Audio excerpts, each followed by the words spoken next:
The Boston Celtics and the New York Knicks. Here is Mike Walshewski with the lineups. Good evening, everyone, and welcome to Madison Square Garden, the world's most famous arena. Tonight, it's the Boston Celtics and the New York Knicks. Here are tonight's starting lineups. First for Boston. At guard, at 6 feet from Boston College, number 5, John Bagley. At guard, 6'7", from Northeastern, number 35, Reggie Lewis. At forward, 6'10", from Minnesota, number 32, Kevin McHale. At forward, 6'5", from Iowa, number 34, Kevin Gamble. At center, 7 feet from Centenary, number 00, Robert Parrish. Larry Bird is not with the Celtics tonight due to injury. The trainer is Ed Lacerte, the assistant coaches Don Casey and John Jennings, and the head coach Chris Ford.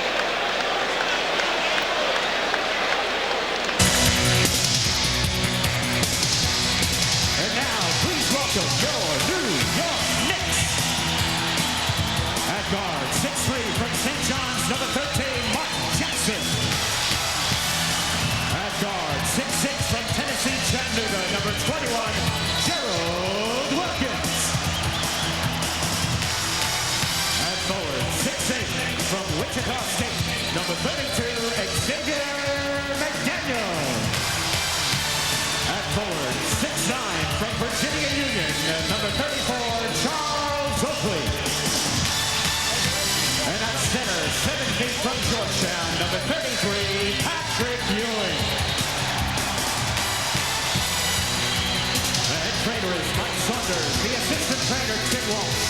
The assistant coaches are Dick Harder, Paul Silas, and Jeff Van Gundy. And the head coach for the Knicks, Pat Riley. Pat Riley at one end, Boston Celtics coach Chris Ford at the other. He's had all the right answers so far in answering the injury problems of the Celtics. Today it's Larry Bird, and before tonight's game we spoke to Knicks coach Paul Silas and asked him what the absence of Bird means.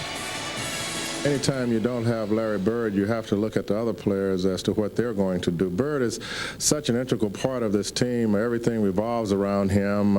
They look for him to score. They look for him to rebound. He's kind of the heart and soul of the Celtics, and when he's not there, everybody kind of raises their own game up a little bit. So what we're going to have to do tonight is to forget about Larry not being here and just go out and play our game and not let them rebound offensively against us. Paul Silas on the Knicks bench with Jeff Van Gundy and Dick Harder. Pat Riley's team holding the Bulls under 100 points for the first time this season last night. Kevin McHale thrust into the starting role.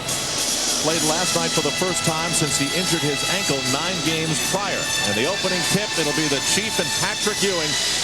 Derek Stafford, Bernie Fryer, Steve Javie on the whistles tonight, representing the NBA.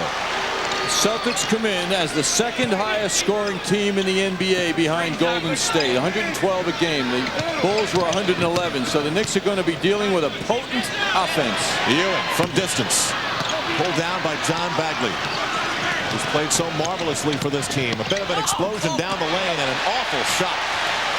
Oakley scoops up the floor for Jackson. Both teams running at the outset. McDaniel, 2-0 Knicks. You know that the Knicks want to show they can control a game against quality and not let what happened last night repeat itself, where they lost track early in the first quarter. McHale, the turnaround. He is way off. Celtics 0 for 2. Wilkins for Jackson. Play a little slow in developing. Jackson shovels to Ewing. And he drops it in, but John already was seeing this collapsing Celtic defense, which was such a problem for the Knicks last Friday on the parquet floor. Yes, with Patrick Ewing being the target of that collapsing. Chief is fouled on the release. Patrick Ewing will be called for the foul, his first, team's first. And Robert Parrish will have an opportunity to dent the Knicks' 4-0 lead. Since they met last week, Last Friday in Boston, the Celtics have had a relatively quiet week. Denver on Monday, a big win by 38 points. And then Friday, last night, against Seattle, another big win by 20. The Boston Celtics shooting 51% as a team. And there you see how they're filling it up comparison to the Golden State Warriors, the only team in the league scoring more. The Knicks, in contrast, shooting 47%. And it extends to the free throw line, too. Celtics as a team, 82%. Knicks, 73%. Just underway, opening quarter at the Garden. Gerald Wilkins. Ewing doesn't see any collapsing defense, moves to the hoop and drops it off the glass. That was as easy a basket with Parrish on him that I've ever seen Ewing score. 6-2 Knicks. Bagley with wide open spaces and high off the glass. The change of pace is what lost Mark Jackson. Mark thought he was stopping and then he turned it on again. Gerald Wilkins. Hot shooting Knicks. 8-4 New York. It is Bagley guarded by Mark Jackson. McHale matching up with Oakley. Reggie Lewis with an air ball with Gerald Wilkins. The touchdown pass just deflected by Reggie Lewis getting back. What Gerald Wilkins did just now is what he saw the Chicago Bulls do a lot of last night, and that is challenge the shooter. It made it difficult. It distracted Lewis, and that was excellent defense by Wilkins. Jackson down low on the inbound. Get out of here, says the Chief. And a loose ball foul as Mark Jackson took an elbow on the head. Jackson in that comfortable position under the basket. Okay, dealing with Bagley, but not with Robert Parrish, as he found out. You can see Parrish's arm come down on the top of Mark Jackson's head. He's all right. Completing the matchups, it's Kevin Gamble with Xavier McDaniel, and of course Parrish and Patrick Ewing. McHale off the mark. McDaniel loops it over the head. Jackson, the bounce pass for Ewing, just off his fingertips. I like the idea, though. Usually doesn't throw those to Ewing on the bounce like that on the run. Bagley, crossover, sliding. Team rebound for the Knicks. Jackson right at McHale. Instead goes outside for the three-point attempt. Parrish grabs the Wilkins miss. Mark is getting the ball into the hands of the shooters very well. McHale finds the net. So he hits his first in 3 tries. Just under 9 minutes to go in the opening quarter. McHale in for Patrick Ewing. And he fronts the hoop. Goes right at Robert Parrish and doesn't get the roll. Oakley follows for 2. Offensive boards. That's Oakley's territory. They've missed him there lately. Good move by him. 3 early rebounds in this game for Charles Oakley. 10-6 Knicks. Reggie Lewis. He is on target as he has been for most of this season for Boston. McDaniel lumbers toward the hoop. And Kevin Gamble is there. Not a slick-looking move by Xavier McDaniel. Bagley for the running McHale, and he just launches one, which will result in an offensive foul. Charles Oakley took it on the nose. Charles Oakley positioning himself perfectly for McHale. You've got to have the big, strong, willing body to offer yourself up when a man 6'11" comes lumbering toward you, and certainly Oakley fills that bill. Wilkins with the Ewing screen. All net. Front screen's beautiful when they work. I mean, it gives the guy time to look at that rim, get himself set. It seems so simple. Parrish one-on-one against Ewing. The running hook is off. Bad pass by Oakley. Wilkins was running. I'm not sure he even saw the ball to the last second. McHale keeps it alive. Celtics want to try and make this turnover 2 points. Celtic-like ball movement.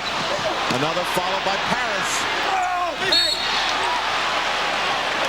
And we'll stay at this end of the floor. A foul against the Knicks.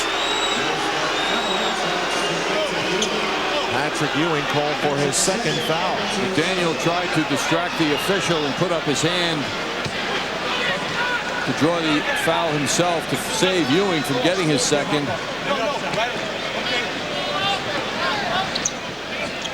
Back live, Celtics on the inbound. John Bagley. Lewis goes down low. McHale. Another jump hook, and that is off. Jackson locks one for the X-Man. Wilkins popping out. Reggie Lewis right there. And they're not collapsing on Ewing. Steal from the side, and it will be Boston ball. Timeout on the floor here at MSG. 6:57 to go in the first. 4-point Knick lead.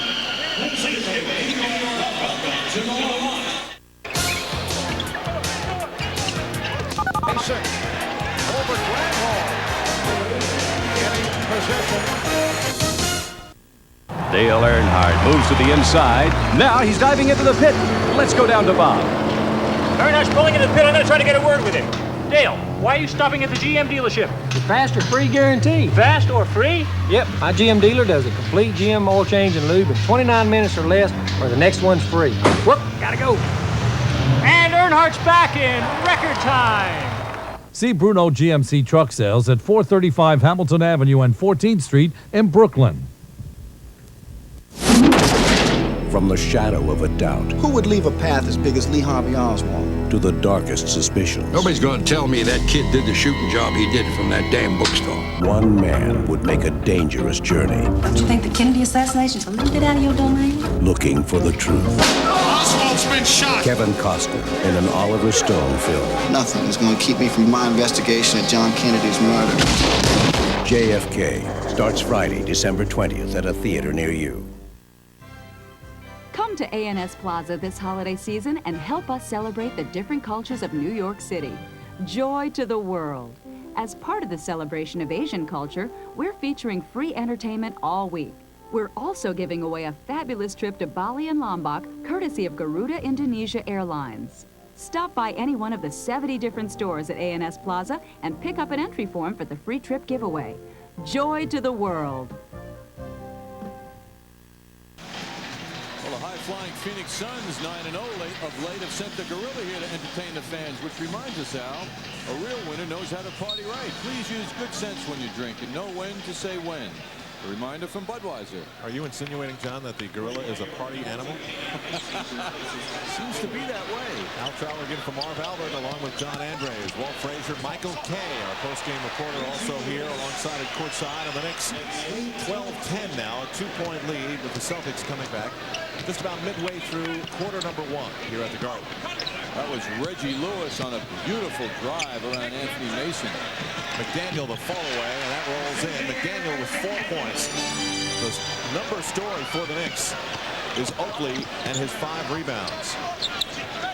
Robert Parrish, good job to catch up to that pass. Outside Gamble. Dribbling on Oakley. Popping out is Lewis.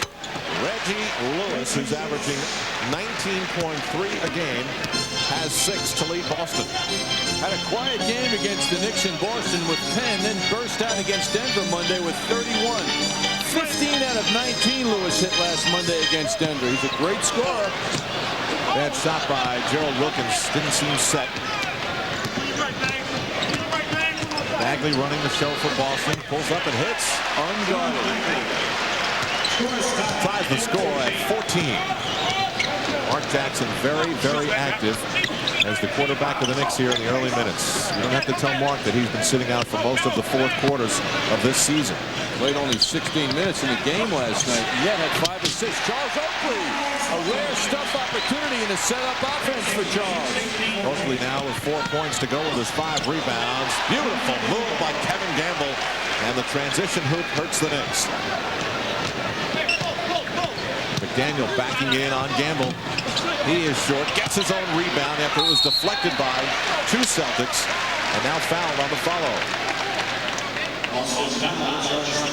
Mark Jackson finding his teammates early here in the game.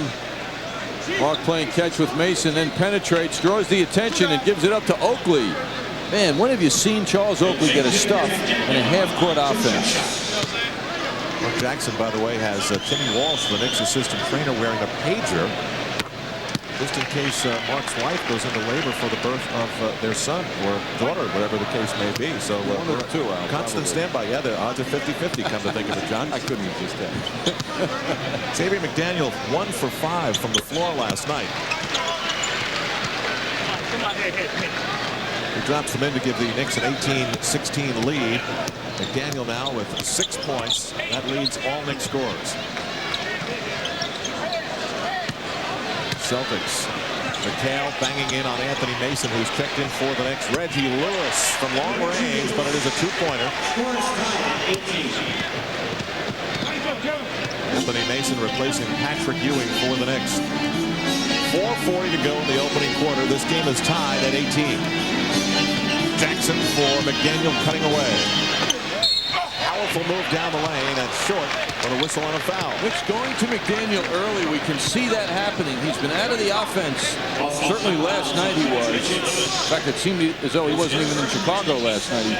He just didn't have a good effort at all. But they're going to him early, getting him into it, which is a good sign. John, the problem is you look at some of his numbers this season compared to his career. You know, you got Xavier, you got to get him in the offense, so you run some plays. You got Gerald Wilkins, who you've got to get into the offense, so you run some plays. I just think sometimes it bogs everything down. There seems to be some sort of a mix that's missing for an ongoing presence for all of the players on the floor. Xavier misses the first one badly. Well, of course, that what you describe, Al, makes Patrick Ewing's life much easier and takes the focus away from him, which leads him, hopefully for him, into more one-on-one opportunities as he usually succeeds. McDaniel misses both. Robert Parrish on the bench for the Celtics. He is replaced by Ed Pinckney, who played well in the Celtics win 103-92 over the Knicks last Friday in Boston. Lewis for Bagley, draws Wilkins quickly. The outlet for Gamble. Way off. Pinckney follows. And can't get the follow to go in. Anthony Mason launches the Knick attack. Rockets it for McDaniel. Spins on the fake, gets himself open. What a gorgeous move. Knickerbockers 20, Celtics 18.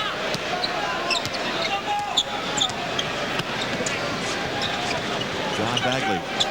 Kevin Gamble finds Reggie Lewis. He is long on the shot. Good move by McDaniel, right in his face. Larry Bird not with the Boston Celtics tonight. He's got a contusion and some stiffness in his back. Not expected to be serious and not related to his back surgery. Bagley pulls up. Rebound by Oakley. Bird had a big game last night. 28 points, shot well, 5 rebounds, 8 assists. No sign of injury last night, but they just decided to give him a night off, a rest. 7 bounds for Oakley so far, John. He reads the stat sheets. He knew how to start the game. Wilkins, the power move to the hoop. He got the first step, and when he gets that, he's very tough to stop. Just under 3 minutes now. The clock sliding down in the first quarter. Knicks by 4. That's their biggest lead. Reggie Lewis has the ball stripped. Jackson pops it ahead for Wilkins. Leaves it for McDaniel. He has 10. That's the 1, the 2, and the 3 on the floor. The point guard, the shooting guard, and the small forward playing beautifully together. So it is as easy as 1, 2, 3 on that play up the floor for the Knicks. They lead Chris Ford Celtics by 6. If your face were square, shaving would be simple. If your face were flat, any razor would do. But your face has curves. You need the revolutionary Schick Tracer, the first razor with a blade that flexes to trace every curve on your face. Compared to other razors, Tracer puts more of the blade edge against your skin. For real faces, just like yours. Tracer from Schick traces every curve on your face. People who want to write sports for us don't give up easily. You again. Most points in a game, Knicks. 60, Bernard King. What was the president's batting average at Yale? 251. First home run, New York Mets. Gil Hodges. How many people at the first Super Bowl? 61,946. What were their names? Names? To keep up with sports in New York, keep up with the times. If you're ever near Durango, Colorado, you'll find a road to the sky. Where 100 years ago, men searched for the gold and silver they saw there. There are over 4 million miles of roads in Alamo territory, all across America. And every day, with every car nationwide, only Alamo gives you all those miles for free, including a 70-mile stretch along Route 550 in Colorado that takes you right up to the sky. New York Knicks basketball is brought to you in part by Alamo. There are over 4 million miles of roads in Alamo territory, and with Alamo, all those miles are free. So far, so good for the Knicks, thanks to Xavier McDaniel. Beautiful move, lost his man on that fake. Make that 10 points, 4 out of 6 here in the first quarter for Xavier. 2.5 to go in the opening quarter. A couple of Celtic substitutions. There's one of them, Rick Fox, the rookie out of North Carolina. Looks to be another smart pick for the Celtics. That miss tossed out for John Starks. Great lead for Jackson. Back for Starks. And the wild sequence continues. Mason is fouled. What a wild charge up the floor. All it was missing was the exclamation point at the end of the set. Tremendous effort by all concerned. And the birthday boy goes to the line. Make that 25 years of age for Anthony Mason tonight.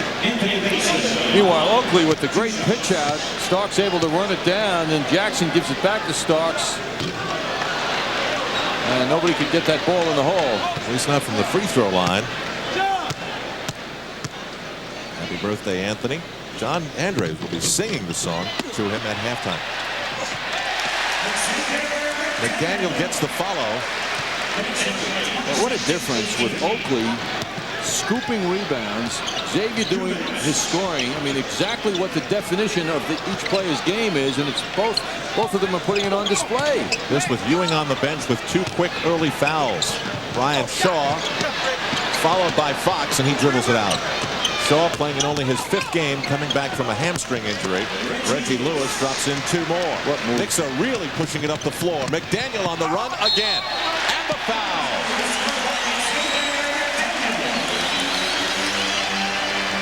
What's got to be so encouraging to Pat Riley is that this isn't one of the weaker teams in the NBA. Lewis on the shot. The Knicks quickly inbound the ball.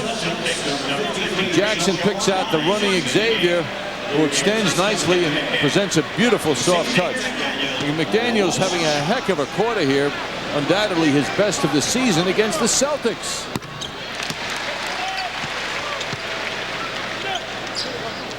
You've got Reggie Lewis's numbers, which are impressive, and you've got the rest of the Celtic shooting numbers, which are not. Knicks enjoying their biggest lead, 9 points, 29-20 with just under a minute and a half to go. Rick Fox guarded by McDaniel, stopped in front. Great steal by Oakley. Starks ahead of the field. And you're right, Al. That was Oakley causing that turnover.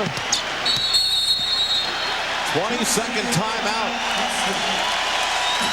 The Knicks lead it by 11. Starks with the spark off the bench again. And Charles Oakley very active in all aspects of this game. Boy, Charles wouldn't let that pass go in, wouldn't let it be caught. John Starks leading the pack, finishes the play. Look at Oakley down there at the end of the play. Joe Klein trying to get that ball, but Oakley just beats him to it. Oakley continues to run the floor. And then Mason's in there as well for the finish. Chris Ford had a very angry look on his face as the Celtics came toward him at the calling of the 22nd timeout. So back go the Celtics with 69 seconds to play with here between the Celtics and the Knicks. Brian Shaw. Jackson guarding him. Oakley steps out. Knicks get back off the switch. Mason guarding Parrish. Chief is off the mark. Rebound fought for Starks and Oakley. That allows Fox to grab an opportunity. Joe Klein. Shaw for Parrish.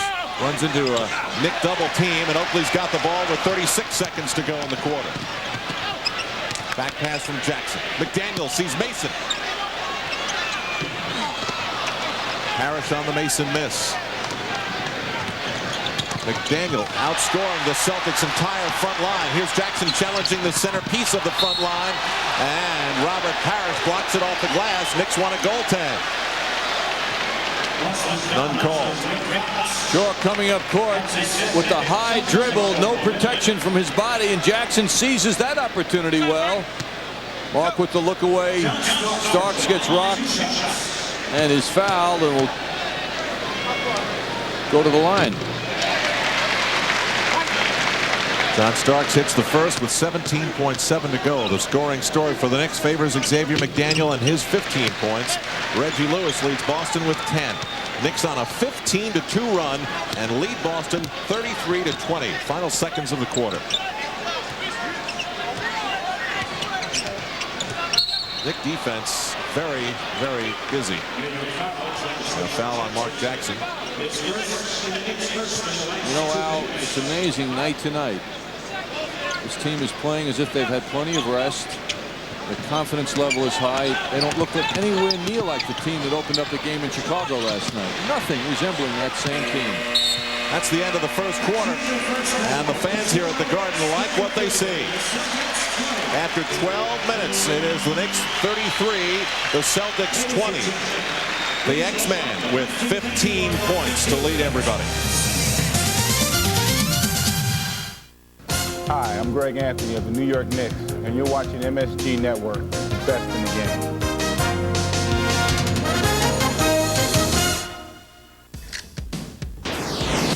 So we're enjoying our favorite spot, and we see this old guy. Hey, Bobs! Then there was this huge wave. We thought the old guy was history. That was hot. Anyway, we were impressed. Guru dude, want a cold bud? Groovy. Groovy. Despite our language differences, all surfers share a universal communication. Oops. Whoa.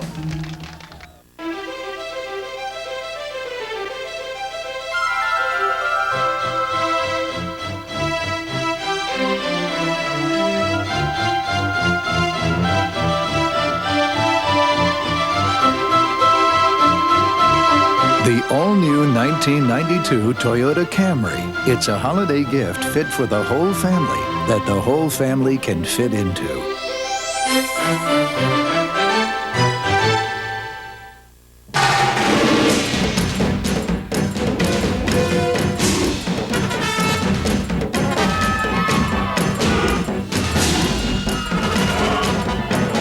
Pardon me. I'm sorry. Excuse me.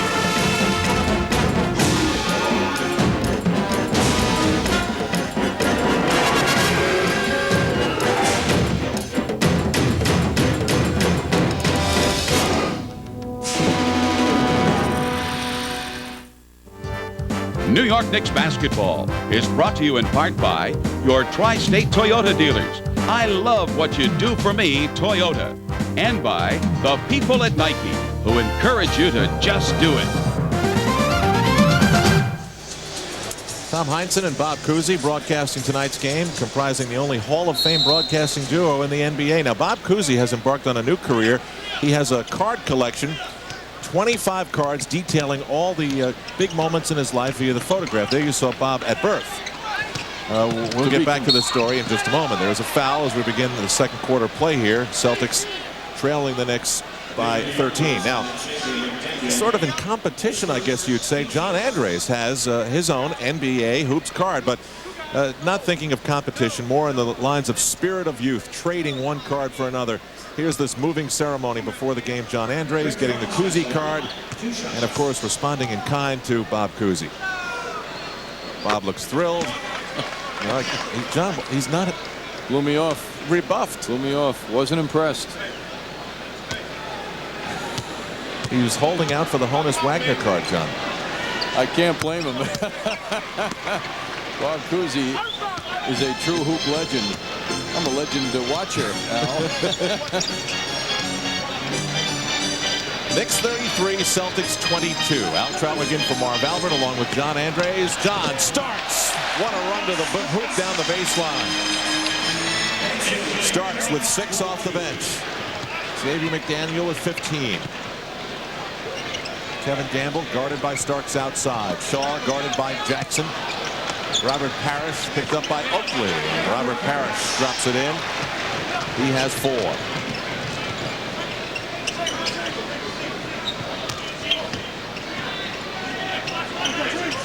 McDaniel, it's been a fast-paced game from the start. Celtics, except for Reggie Lewis, suffering through a cold streak. Meanwhile, the Knicks are not. Charles Oakley from distance. He now has 6 to go with his 7 rebounds.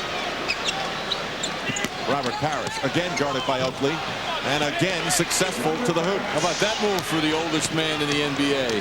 Mark Jackson goes coast to coast. Back comes Boston with the pace of a metronome. One way, the other way, back and forth. Brian Shaw. Jackson stayed right with him tight.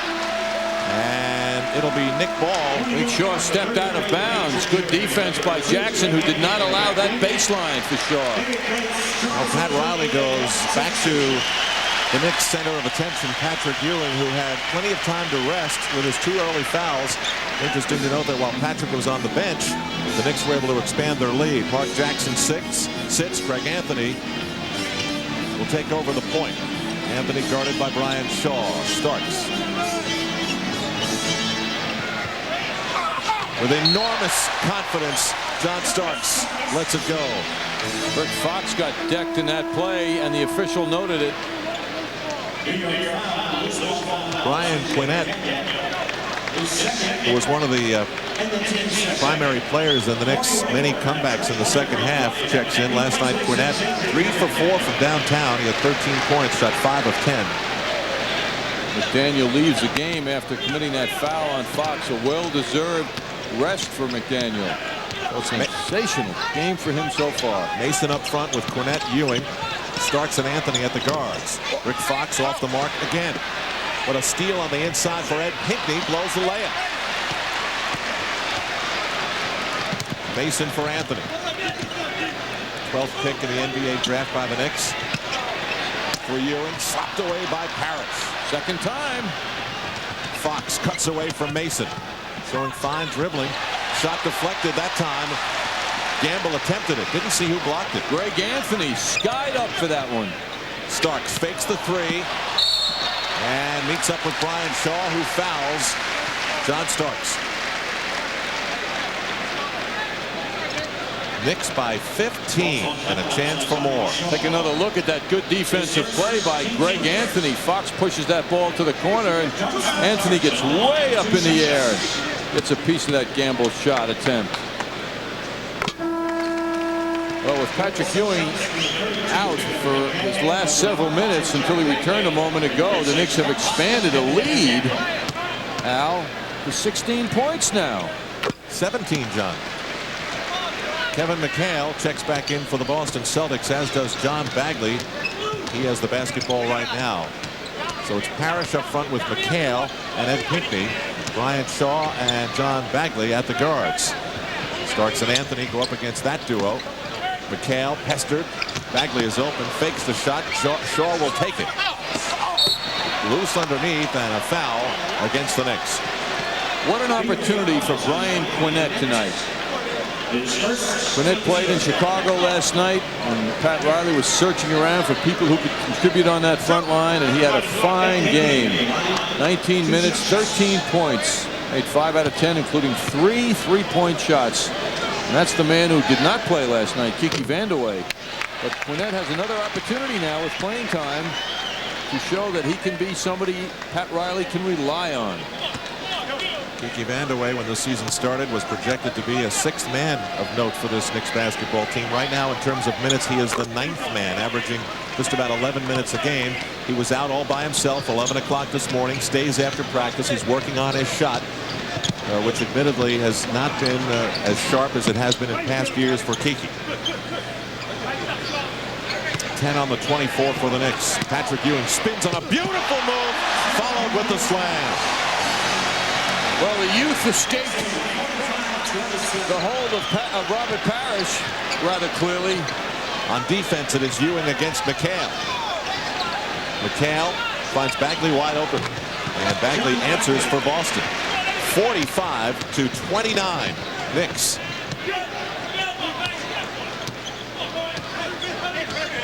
His absence taking some of the luster off this game, but none of the importance in the standings. Ewing again, the one-handed fall away, hit the side of the backboard. McHale for Shaw.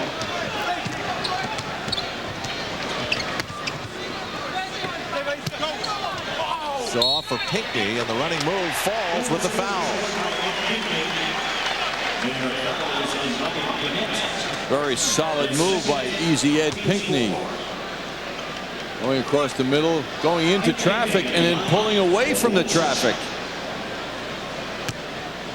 Pinckney draws the attention and goes away from all of the pressure. Not easy for a big guy to get his body to do all that.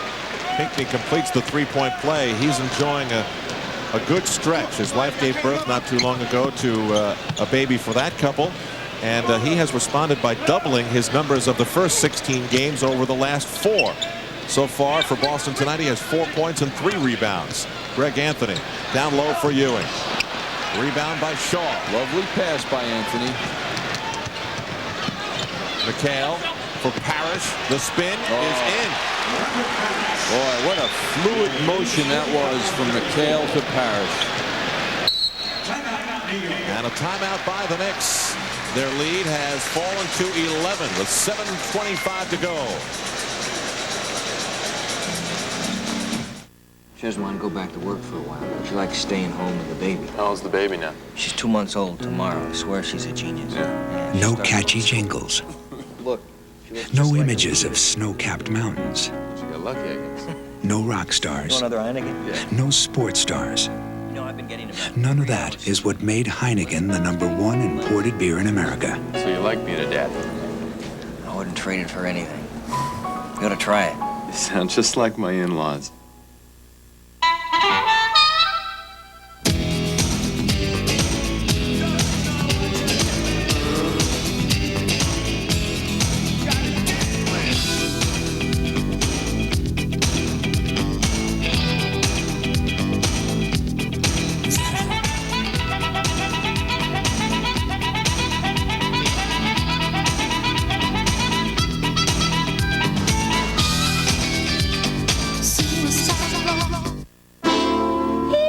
This is not a surprise. You knew you were going to have to pick up the tab. But then 6 more people showed up. Not the time to run up against a preset limit on a bank card. That would be embarrassing. But you can handle this. Instead of worrying, you order more wine. The card, the American Express card. Don't leave home without it.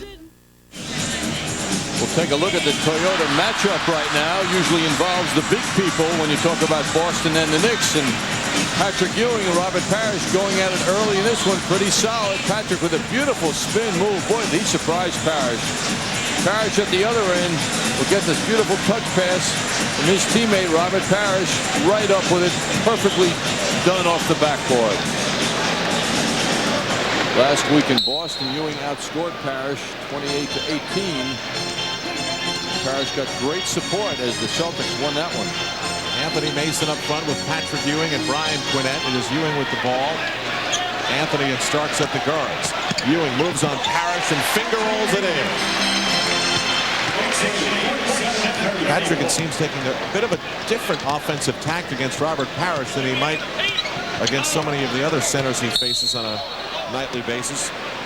Think so, John? I mean, it just seems as though this is a bit of a different repertoire tonight. Yeah, he's presenting some very nice moves to the hoop. Al, I was distracted by Greg Anthony pushing Robert Parrish rather strongly. Parrish around the foul line, and Anthony put that hand in his chest and really pushed him away. Parrish going to the line now. Greg Anthony continuing his very aggressive play of late. What's interesting about Robert Parrish, he's in his 16th season, and last year his field goal percentage and his free throw percentage the highest in his career. Take a look at Greg Anthony coming to the foul line now with that hand. Wait a minute, Greg. Last time we left off, he laid out Michael Jordan last night with the two-handed defense and gave Parrish a little taste of it now. So even after 16 years, Robert Parrish saved some of his best numbers for year 16. John Starks. McHale and Oakley tangle, and there'll be a loose ball foul. Charles Oakley being whistled. Coach will never be unhappy about an effort like that. Looks over the limit on Oakley's second foul. And Kevin McHale will step to the line for Boston. It is 47-36 with 6:45 to go in the half.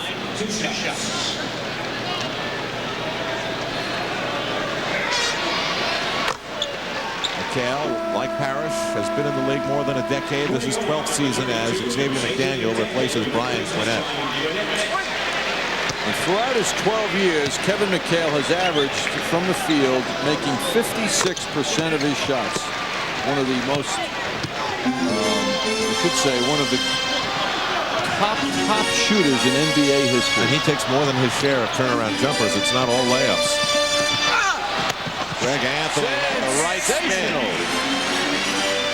49-38. Knicks led by as many as 18. That was 45-27. Celtics with a bit of a surge here midway through the second quarter. Robert Parrish, almost an air ball. Rebound McDaniel. Thought about going long distance. Instead, Greg Anthony for Oakley. Oakley's had a good first half. McDaniel has two. He's open outside. Ewing glances at him, but looks inside for Starks. Back for Ewing. Gets every Celtic in the air, and Boston steals it.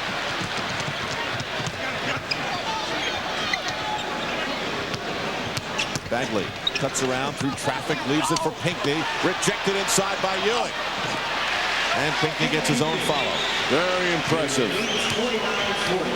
Ed Pinckney, very aggressive, very effective. As he said last week when he had a fine game against the Knicks, I'm just out there to offensive rebound and play defense. His role is very clear. McDaniel bounces it for Starks, draws Shaw, and bangs it in. 51-40. Starks off the bench with another double-digit performance, 12 points. Usually saves his best for the second half, but not tonight. Ryan Shaw for Kevin McHale. Starks leaves for Anthony. Just under 5 minutes to go in the half. Celtics are showing a very great sensitivity to the Knicks' desire to run. John Starks with a great move, a charge, safe. Oh! Amazing hustle. Anthony is open and off target. What a play by Oakley. The Celtics are not putting pressure on their offensive boards. They're getting back quickly to stop the Knicks from their break. Ewing with the slap rebound out for Anthony. Celtics quick to get back, but not quick enough. Charles Oakley and Xavier McDaniel doing everything that they didn't do last night. Between them, John, 15 rebounds. That's 7 for McDaniel, 8 for Oakley, and 23 points. 15 of those for McDaniel. Back in a moment at the Garden. I like that. Oh, that's a three-season shot if I ever saw one. Bird. Off the 3-on-2.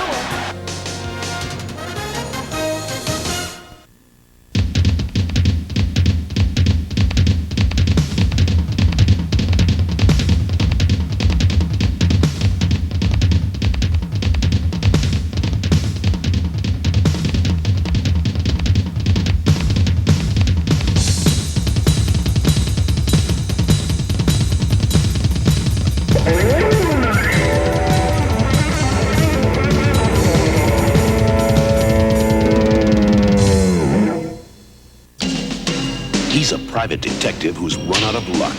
He's an ex-quarterback who was thrown from the game. They were trying to clean up their act when they got dragged into the dirty world of gridiron corruption. Kick off this Christmas with the only full-blown action movie of the season. What am I gonna do? Point at the bad guys and shoot! Bruce Willis, Damon Wayans, The Last Boy Scout. Rated R. Now playing at a theater near you.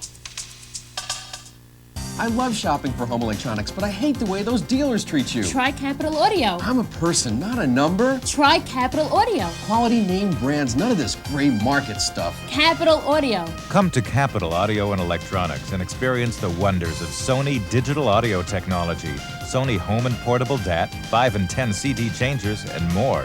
Hey, what about Capital Audio? I heard they're great. Capital Audio and Electronics, 120 Duane Street. Call 608-3720. Tomorrow at 12 noon, it's Around the NFL with Bill Parcells and Mike Francesa. A weekly look at upcoming NFL matchups. Tomorrow at noon, right here on the MSG Network, the best in the game. Bill missed this week's show, and my good buddy Dave Jennings had to jump in out of the bullpen at the last minute. He was great. Good buddy's a wild Celtics fan, too. Oh, yeah. Might be spotted here tonight, right? I think he could be in attendance.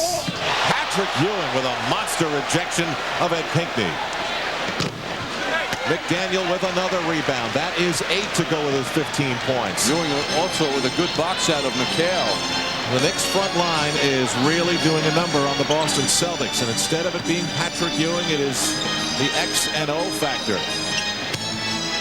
Ewing, soft touch off the glass on Parrish. That'll be 10 points for Ewing. He is hurting Parrish with his mobility. 3:35 to go in the half. The Knicks have their lead back up to 15 points. They've quieted this Celtic surge. Parrish shoots it down into the hoop. Okay, Charles, and now I'm going to show you what my size advantage is exactly. Watch closely. Jackson on the deliberate dribble, backing in on Bagley. Wilkins back off the Knick bench, inside for McDaniel. And he is fouled. Well, McDaniel getting the compliment of 2 players coming over to guard him. And that should be the case because he has put a dagger into the Celtics defense tonight. He has been dynamite here in the first half. Chris Ford talking to Ed Pinckney. Ford, of course, a one-time player with the Celtics for many years. In 1978-79, he was the MVP of the Celtics. McDaniel makes it 56-42, 3:09 to go. He's got 16 points and half as many rebounds.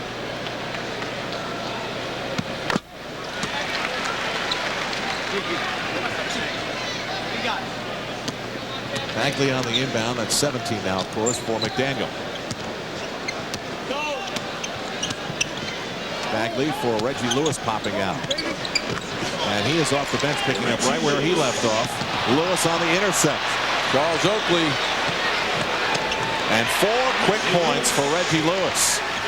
Knicks go long distance for Ewing, and that's off his fingertips. Is that Charles again delivering that? No, it was not. Mark Jackson. That gets a buzz from the crowd. Knicks lead still 11. Approaching the 2.5-minute mark of the first half. Parrish off the mark. McHale is not. Ewing just couldn't control that ball, and he had it. McHale has 6. And a 20-second timeout is called by Pat Riley. And here at the Garden, that comes with the Knicks lead falling once again to 9. This program authorized by Madison Square Garden Productions Incorporated solely for the entertainment of our audience. And any publication, rebroadcast, or other use of the descriptions, pictures, and accounts of this event without the express written consent of Madison Square Garden Productions Incorporated is prohibited. But then again, you knew that. Well, the Celtics strike back quickly. The Knicks enjoying 14-15 point lead, and bang bang, you let up for a second and the Celtics are right down your throat. Reggie Lewis, so tough, such a great scorer, and McHale and Parrish, despite their respective ages, McHale moving up on 34, Parrish at 38, the oldest player in the league. So what? They are tough at all times. Celtics on a 6-0 run. Mark Jackson, the bouncer for Gerald Wilkins. Knicks around the perimeter for McDaniel. 9 on the 24. 6 on the 24. Ewing with 5 on the shot clock. And he is met by a trio of Celtics. The ball is out of bounds as the 24-second clock expires.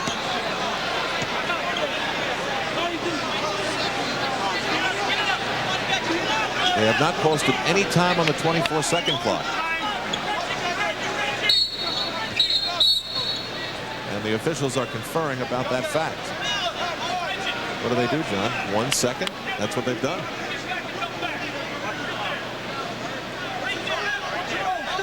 Whatever the Knicks do, it will have to be quick. Time was the clock would be reset to 5 seconds. Now they've given the Knicks another second. Christmas season. The spirit of giving. Nope, John, they Scrooged him. It's back to 1 second now. Okay, I think we finally have this settled. McDaniel on the inbound. The alley-oop for Jackson just off the rim. Goaltending is called. It will count.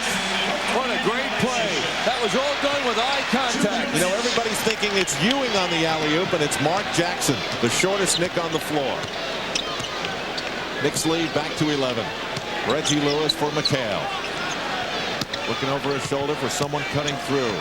Instead, he slides under and follows his own shot. See, tough. It's like a pass off the glass. And as he moves up the floor, McHale is campaigning for future foul calls. He says he's being pushed from behind. Bagley, right in the shorts of Mark Jackson, uses the pick of Patrick Ewing, and they say it is an illegal block. When you set a pick, you cannot be moving when the contact takes place. Third foul on number 33. And that brings Anthony Mason to the floor. Ewing is moving on the contact, taking Bagley out of the play, who is attempting to go through and guard Jackson. You got to be stationary when you draw the defensive man into you.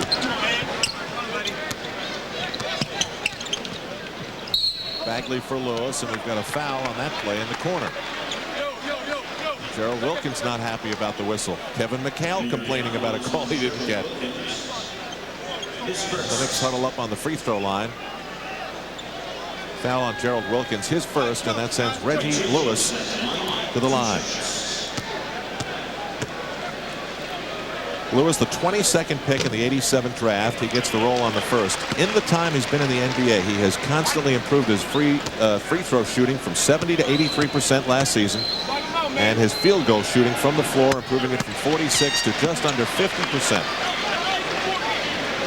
Well, you look at him, you said 22nd pick. Look at Rick Fox, 24th pick. Two tremendous judgments made on those two players. How about D. Brown, too? Surprised a lot of people. Also in the 20s, right. Gerald Wilkins drives, draws two defenders. Mark Jackson back for Wilkins. Good passing by the Knicks. Oakley battle for the rebound. It's Bagley. Almost tangled up for the running Reggie Lewis. The trailer is McHale. And he gets the follow. Less than 50 seconds to go in the half. The Knick lead has shrunk to 5. It was once 18 points. At that time, the score was 45 to 27. Another turnover that favors Boston.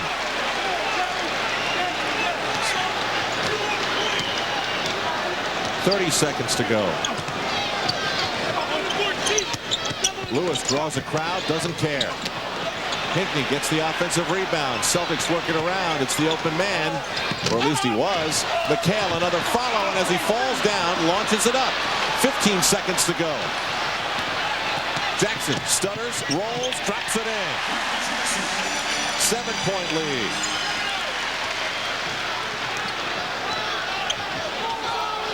Time remaining in the half.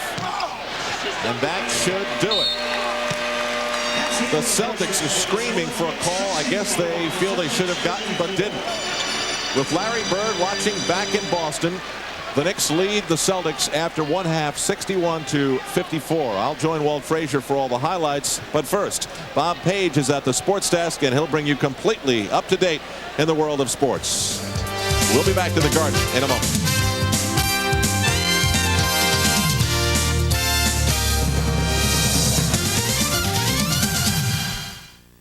This year, find your gift at the place where giving beats everything. For Christmas, as always, nobody beats the Wiz. knucklehead can score. Who said that? You did. Oh, yeah. As I was saying, any knucklehead can score, but rebounding takes brains. And wit. And good looks. And charm. And a nice haircut. And a warm heart. And big shoes. And a kind disposition. And a beautiful smile. And a certain savoir-faire. Don't you agree? Most certainly. And a catchy slogan. And a nice logo. This town is sending more people to the 1992 Olympic Games than the U.S. and Russia combined. It's the home of Olsen Travel World. They rush out thousands of tickets to the Olympic Games by express mail guaranteed overnight service. Express mail picks up unlimited packages for one low charge. Morning, John. Morning. Which saves Olsen money as they prepare America's other 1992 hopefuls. Here we come.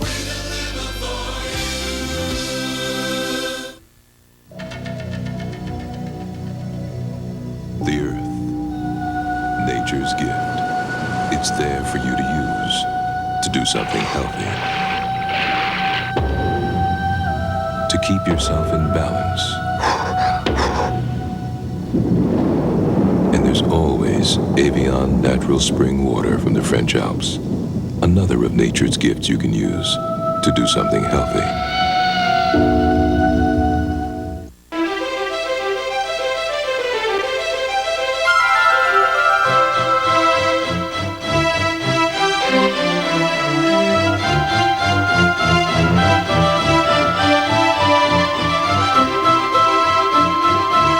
The all-new 1992 Toyota Camry. It's a holiday gift fit for the whole family that the whole family can fit into.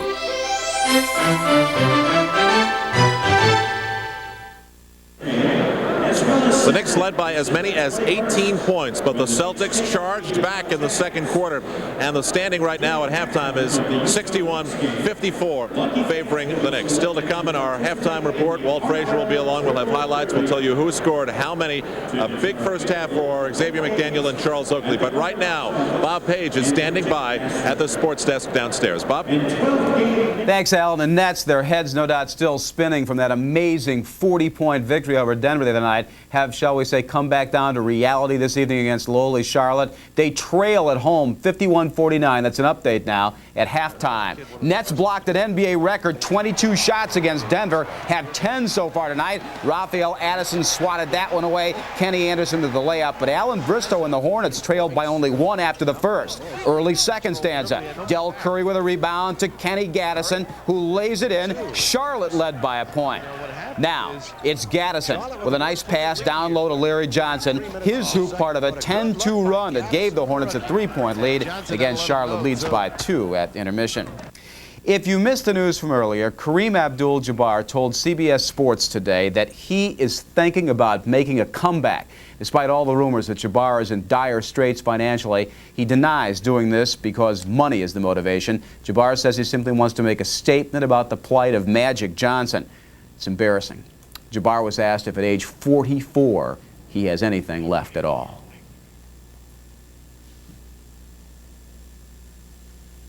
And just get ready for my competition against Dr. J and see exactly what I have to offer. I might not have the talent or fire necessary to play in the NBA at this time. You know, I did it one time, but that doesn't translate 2 years later.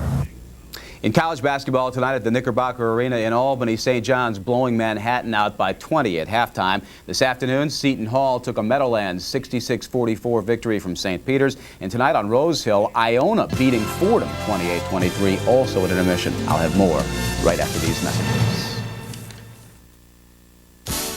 Sports Desk is brought to you by Old Spice Deodorant, because prevention is the ultimate form of protection. Count on it. They named her Lucky Lady. But it'll take sweat, not luck, to get her flying again. And you need a deodorant you can depend on. Old Spice deodorant actually helps stop odor before it starts by killing odor-causing bacteria on contact. 99%. That's odor prevention you can count on with the clean scent of Old Spice. Could I tear you away from your lady friend? Old Spice deodorant. It does a number on odor-causing bacteria, 99%. Bad news. Neek's got new shoes. He's got custom fit and support on top. Flip a switch, he's got it below, too. It's the new Reebok double pump. Now get back up there.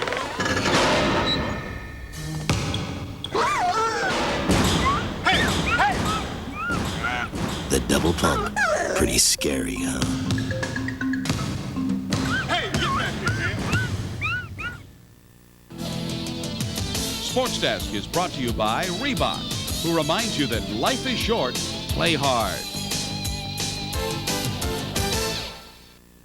Michigan's Desmond Howard was a landslide winner of the Heisman Trophy in ceremonies tonight at the Downtown Athletic Club. In pro football this afternoon, the Bears clinched at least a playoff spot with a methodical 27-0 shutout of Tampa Bay. Meanwhile, injured Joe Montana and the Niners had to beat Kansas City to keep their hopes of a wild card berth alive. And Steve Bono threw 3 touchdown passes, 2 to Jerry Rice, to pace San Francisco to a 28-14 victory over Marty Schottenheimer and the Chiefs. In hockey tonight out at the Coliseum, the Devils and Islanders tied 2-2 as they play in the second period. The game being seen live over our MSG2 service. The Rangers blanking the Whalers 2-0 in Hartford. Brian Leach, 2 first-period power play goals. Mike Quick joins me with his high school plays of the year on our half-hour show tonight at 11 p.m. You go in thinking these people are stupid, it'll get you hurt. When fear is an addiction. I like being scared. And danger is a drug. Don't like it too much. How do you know? Not taking your work home at night. It's a fine line, Doc. Whether you're the cop. What if I don't think it's all right? Or the criminal. You're a cop. Arrest me. Rush, featuring the music of Eric Clapton. Rated R. Starts Sunday, December 22nd at select theaters. Imagine being born with the ability to meet any challenge expertly. That's the wonder of the new Maxim XI from Minolta.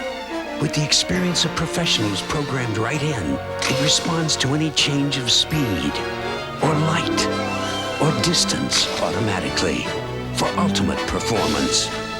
The new Maxim XI, born experienced. Only from the mind of Minolta. 5 on the 24. Wilkins. Yes.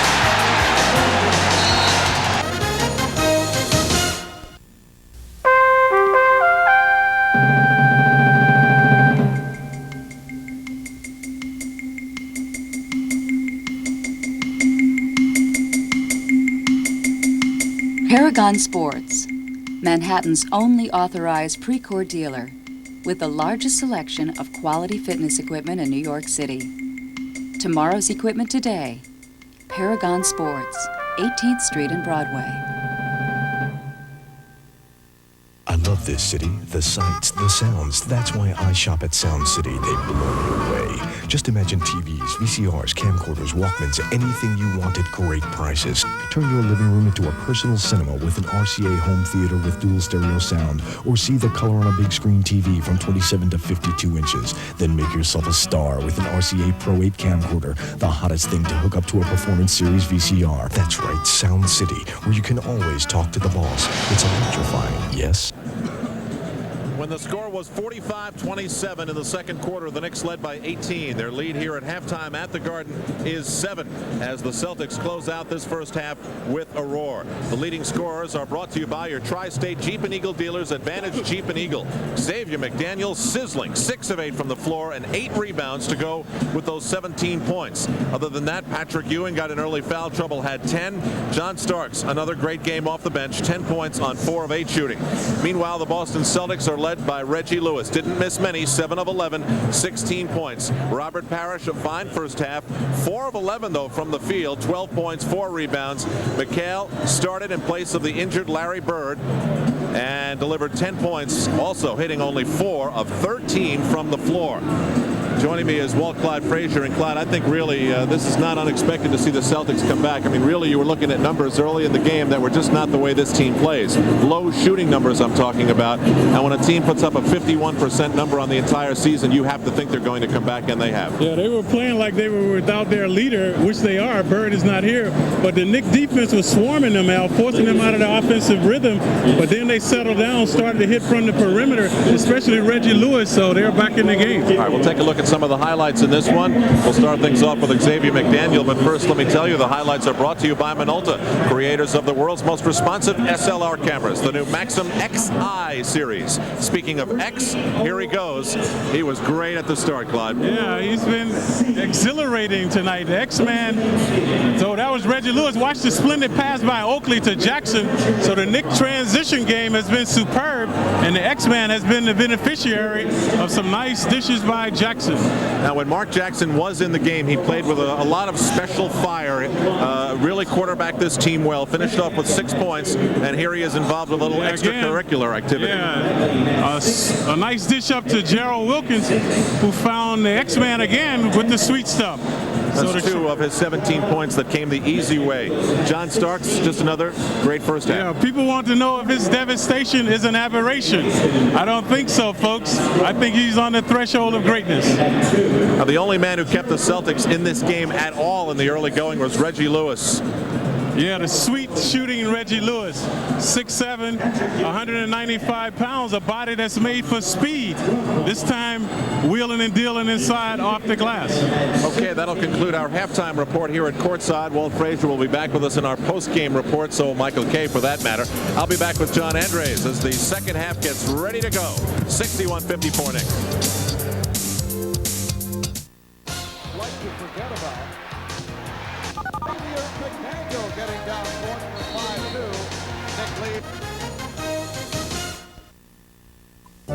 New Yorkers are up in arms over Downtown Rifle and Pistol Club, a unique and exciting club where doctors match their skills with brokers, teachers, judges, and women match their skills with men.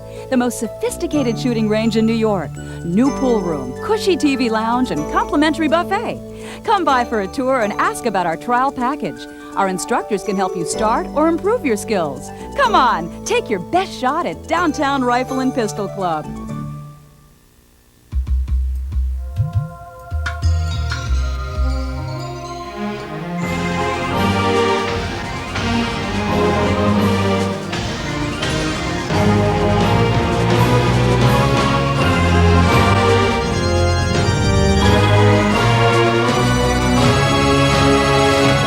NBA Authentics. Look for the real stuff.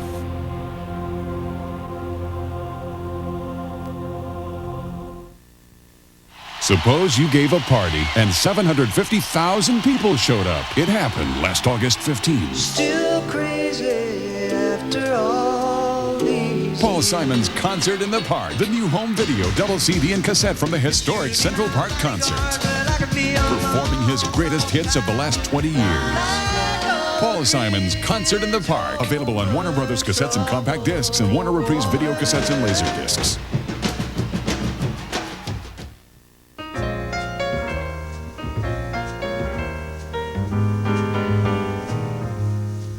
Just like New York City, we offer the best of everything.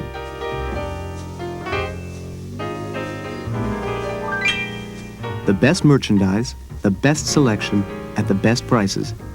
Smart New Yorkers know where to shop, where to find the best. For over 25 years, it's 47th Street Photo. We have it all for you. New York Knicks basketball is brought to you in part by Reebok, who reminds you that life is short, play hard.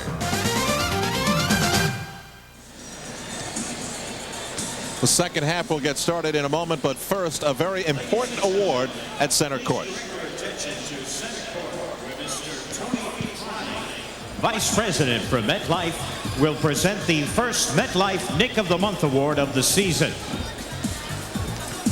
Ladies and gentlemen, it's with great pleasure I'd like to announce that this month's MetLife Nick of the Award is made to Mr. John Starks.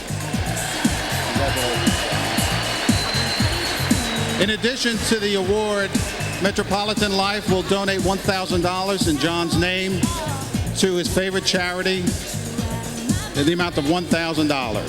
Thank you.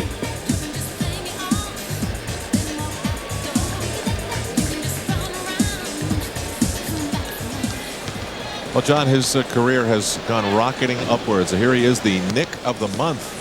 Unbelievable. What an award for John Starks. Let's look at some of the numbers that tell the story of the first half. Field goal shooting for both the Knicks And the Celtics. Look at how low the Boston number is. A lot of that, though, goes back to the start of the game, the first quarter, when the numbers were extremely low for Boston. Knicks sparkling here at home in the first half. The rebounds also in favor of the Knicks. It's amazing. The Celtics got 13 more shots at the basket. You think they would have out-rebounded the Knicks, but that was not the case. Parrish hanging in rather well against Patrick Ewing. Patrick limited, of course, again with some fouls. 3 fouls limited him to 14 minutes on the floor. And Dutch boy in the paint. There was a lot of points coming in close for the Knicks. 42 points down close. The front line providing the large majority of those points. 35 out of 42 from the front line players. Once again, the big story for the Boston Celtics here tonight is that Larry Bird, after consulting with his doctor, the team physician, this morning in Boston, stayed home, did not make the trip. He has a contusion in his back that stiffened up a bit, and an injury that he actually suffered for the first time 2 weeks ago. Not expected to be serious, not related to the back surgery that he endured. He is expected to play once again for Boston on Tuesday. On we go to the second half. Kevin Gamble.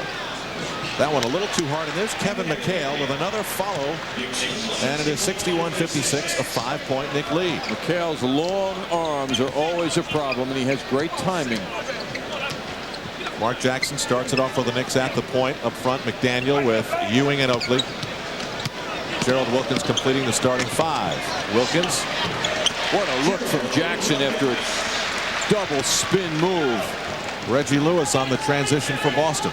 Picked up by McDaniel. Lewis from long range is way off. Mark Jackson slows it up with Oakley inside. Instead goes to the X-Man. Xavier way back outside. 10 on the 24. The Knicks start the second half as they did the first, looking, it seems, for Xavier McDaniel. Just missing. Ewing 1 on 4. Celtics underneath, and he gets the rebound. A recycle of the clock.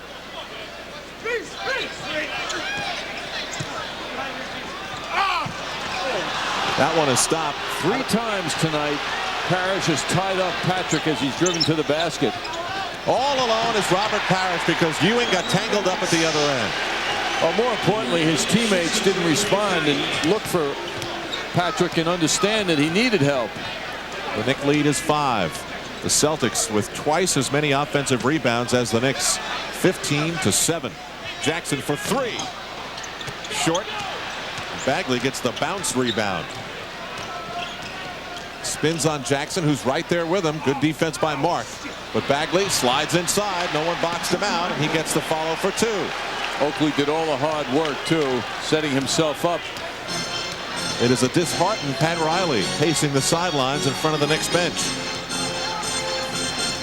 Gerald Wilkins almost has it slapped away by Reggie Lewis. McDaniel met by a little defensive squeeze. 5 on the 24. Ewing goes to the hoop and hits. Bagley pushes it up the floor. A mismatch because Xavier's on Bagley. That means Mark Jackson's on Gamble. Celtics go to Parrish. He bounces off Ewing and gets 2 points.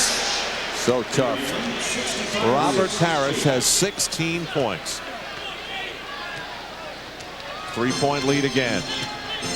McDaniel. Called at the start of the second half. Bagley fires for Gamble. Back outside for Bagley. And the former Eagle from Boston College a long time ago brings the Celtics to within 1. John Bagley has been a major story for the Celtics this year in his 9th year in the NBA. Most people think they have never seen him play this well. Not in his 5 years with Cleveland, and certainly not in his 2 years with the Nets. And since the season began, he lost 15 pounds, making him more effective on the court. Robert Parrish now less than 200 points from 20,000 and less than 16 blocks from 2,000 in his career. And isolated, he performs in a one-on-one move. But if you were going to teach the hook shot to a 7-foot player, you'd want him to shoot it like Robert Parrish just showed Patrick Ewing.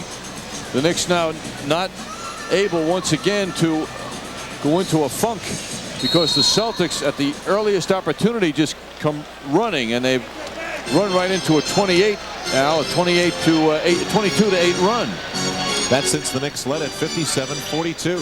8:45 to go in the third. Charles Oakley trying to set a screen for Gerald Wilkins. That sets up McHale on Wilkins. It's not the defensive alignment the Knicks would like to see. Patrick Ewing inside. Robert Parrish the rebound. Bagley on the chase. And the Celtics have taken the lead. Beautiful shot by Bagley. So it's a 19-point turnaround from when it was 45 to 27. Gerald Wilkins with the fake.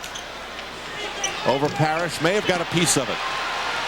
And John, what we're seeing is the same sort of Celtics defense that we saw last Friday in Boston that has confused the Knicks and taken them off their offensive flow completely.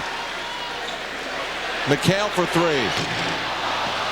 The Knicks' decision-making on offense had better change quickly. They're rushing their shots and putting themselves under pressure. Xavier McDaniel's going to tie his right shoelace. Charles Oakley, all net. That's a big shot for Charles Oakley. It's a big shot for the Knicks. On that play, he wasn't the last guy. He looked for that shot. Good signs from him. 10 for Oakley, 9 rebounds. Crowd chanting defense. Celtics go inside to McHale, playing only his second game after missing 9 with an ankle injury. He drops it in. He's got that deceptive underneath move, and it worked well that time. I don't believe any man in the history of this NBA has proven to have better moves, or maybe as good of moves with his back to the basket as Kevin McHale. Celtics leading the Knicks by 1 game in the Atlantic Division. Charles answers for the second straight time up the floor. He's got 12. And he's 6 for 6 from the floor. Once again, the crowd gets involved. Once again, the Celtics go to McHale. And in the double team, he answers. Kevin McHale with 16 points. The Celtics lead once again. It was a 7-point Knick lead at the half. Ewing pushed aside by Parrish. He overplays Ewing but can't prevent him from getting the ball. Patrick stopped inside. It will be Knick ball but no foul. 6:25 to go. The Knicks have a little mystery to solve.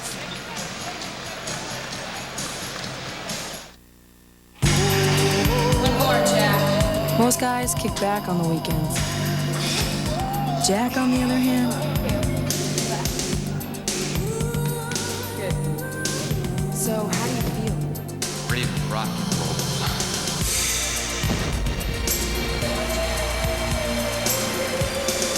Only one beer has the taste as genuine as the people who drink it. Budweiser. Tomorrow, We're sleeping in. Great. No GE soft whites. I know what to do with this thing. Most people will take a GE soft white over an ordinary bulb every time. You can see why. It's not just GE's almost 100% reliability they're after. There really is a glaring difference. Once you've got GE soft white's warm, glowing light, you won't let anybody change your light bulb because GE is light. Bad news. Neek's got new shoes. He's got custom fit and support on top. Flip a switch. He's got it below, too.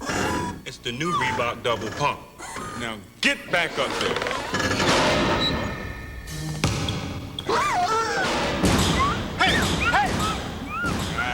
The double pump. Pretty scary, huh?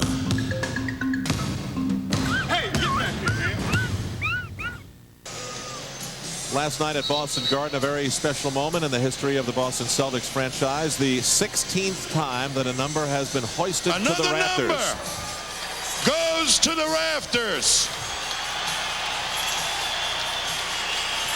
It was the number 3 of Dennis Johnson.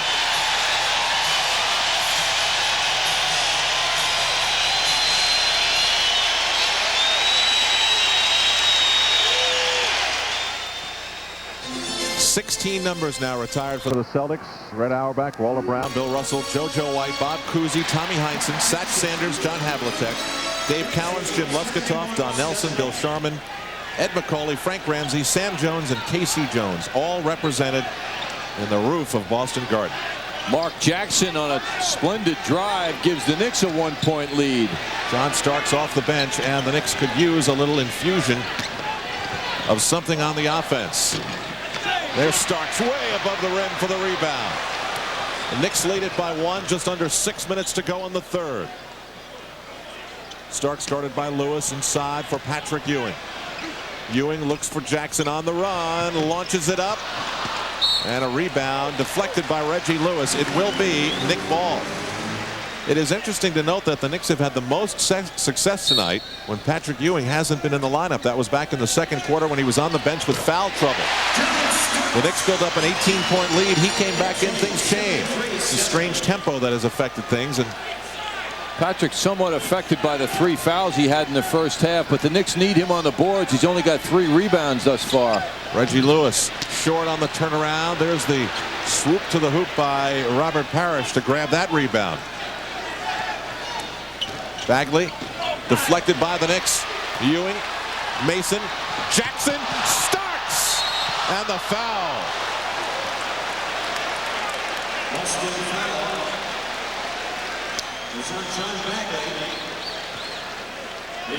Patrick Ewing able to slap that ball forward. Mason with a good on-target pass to Jackson, who unselfishly gives it up to Starks, who is clobbered by the Celtics. Well, he really hit the floor hard. Starks at the line. And one of the notes of pride for John Starks this season is his free throw shooting. A career foul shooter at 72%.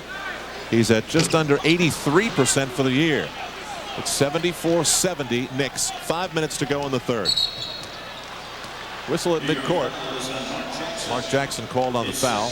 That's his second. First team foul on the Knicks. Now, very important now for McDaniel to step it up again. He can be quiet. He can go into a shell on the court.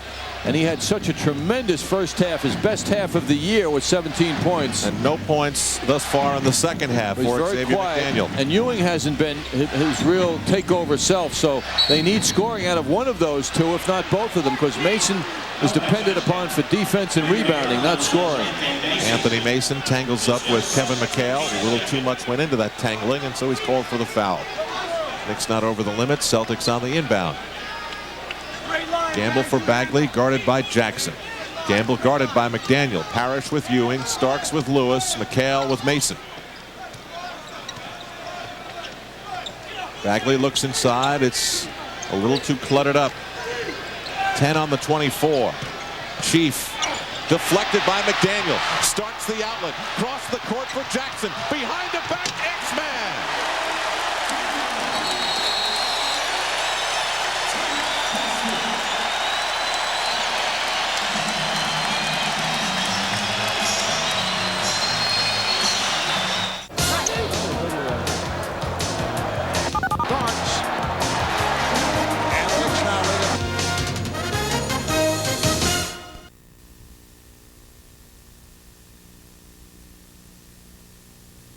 Nothing beats a Manfredi Chevrolet.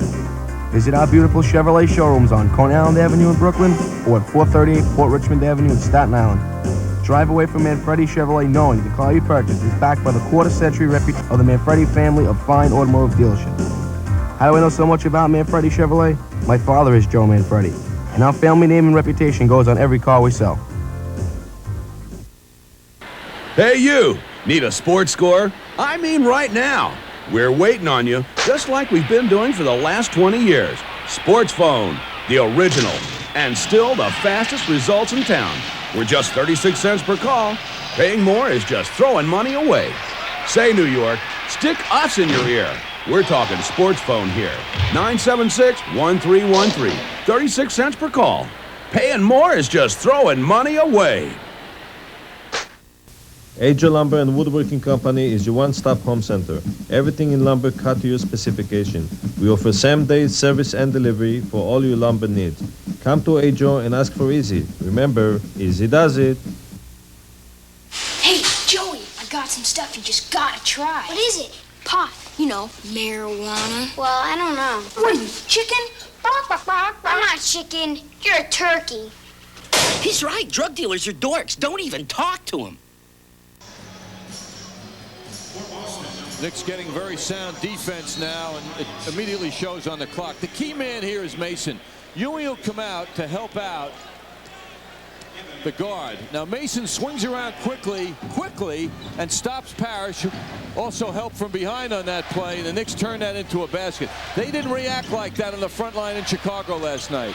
Back at the green end of the floor, the Celtics get two back. Reggie Lewis, who now has 18 points, his first bucket of the second half.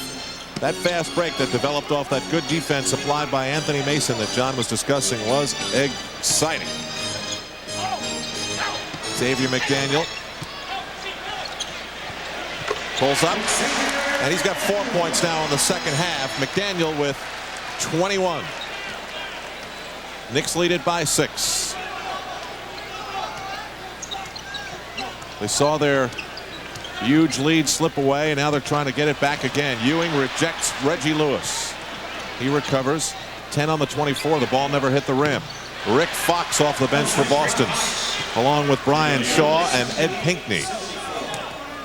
Fox a 50% shooter, and he can shoot them long. The Knicks saw 2 threes out of him in the second half last week in Boston. McDaniel spins on the rookie Fox, who is called on the foul.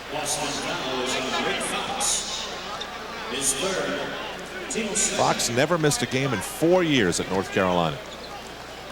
Very, very durable. 3:09 to go in the third. 78-74 Knicks. Mark Jackson. The one-hand hoist.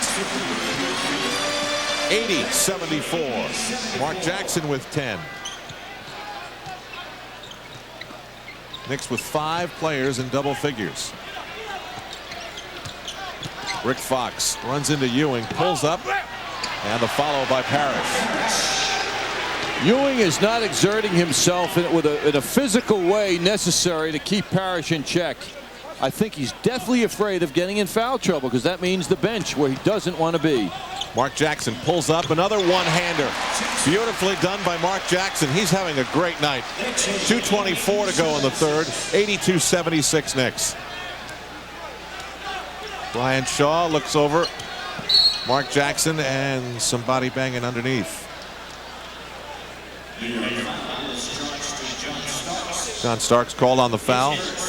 Starks off the bench with 15 points. Jackson with 12. Ewing with 12. Oakley with 12. McDaniel with 21. Loose ball inside. Knicks come up with it again. Jackson scoops for Starks, and a foul. Boy, these last few fast breaks for the Knicks, John, have been something to see. Big play by Starks again, breaking up that offensive move by the Celtics. Good hands up by Mason. Starks fades back, gets that lead pass intended for Reggie Lewis. A little rash of turnovers for the Celtics now have given the Knicks some breathing room. McDaniel is fouled from behind. And it's Rick Fox again. That is 4 fouls on Rick Fox. He has not had a good night, as opposed to the preseason game here at the Garden, where he was something. 2 minutes.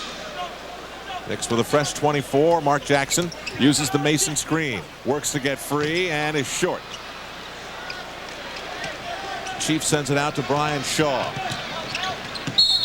He dances down the lane and is fouled by Mark Jackson just as he was a blur going by. It's the third foul on Mark, but the first in the last 2 minutes for the Knicks, so the Celtics will inbound.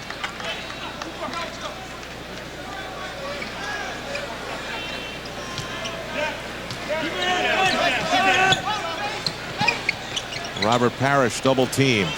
McDaniel knocks the ball down, out for Brian Shaw. Parrish with Mark Jackson on and pulls up. Ewing grabs the rebound. Well, the Knicks played Parrish so well as a team. Jackson for McDaniel. Xavier McDaniel has picked it up here for the Knicks. When they needed someone to put a few down, he has answered here in the third quarter. 84-76. Rick Fox rejected by McDaniel and Ewing. X-Men Looks up for Starks, who pulls up. Out of bounds. Nick ball. Boy, when McDaniel comes to life, it's so evident.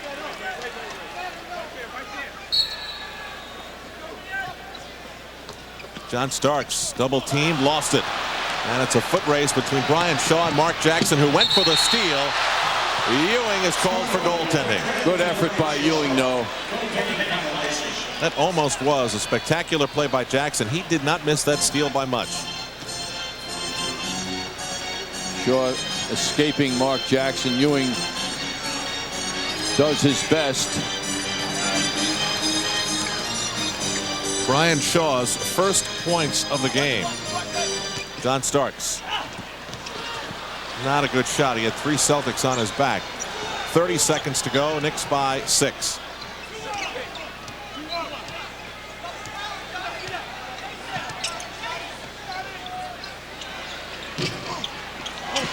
Reggie Lewis off. Mason the rebound with plenty of help. Up he goes. 15 seconds to go. Knicks can play for 1. And so they will.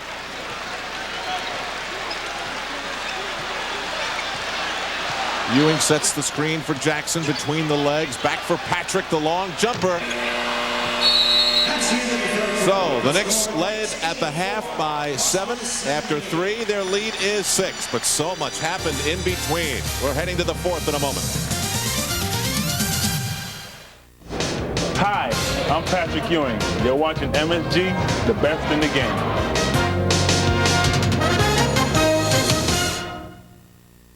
GMC Truck has put value into trucks for over 80 years. Look at our brand new Jimmy 4-door. Over $21,000 worth of go-anywhere fun, anti-lock braking safety, and loads of family comfort. And now you can lease one for just $339 a month. That's with no down payment and just about every option you can think of. Hurry, it's for a limited time at your New York, New Jersey GMC truck dealers, the ones with the strength of experience.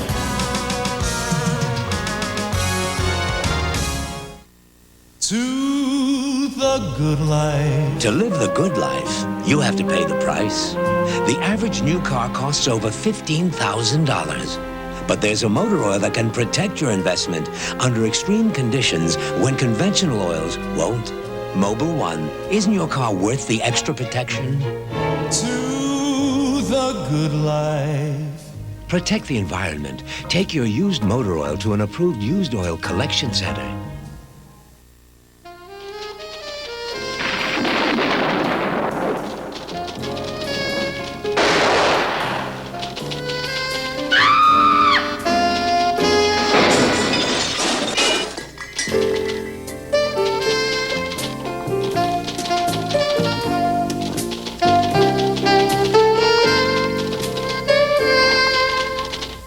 Brother, get Met. It pays.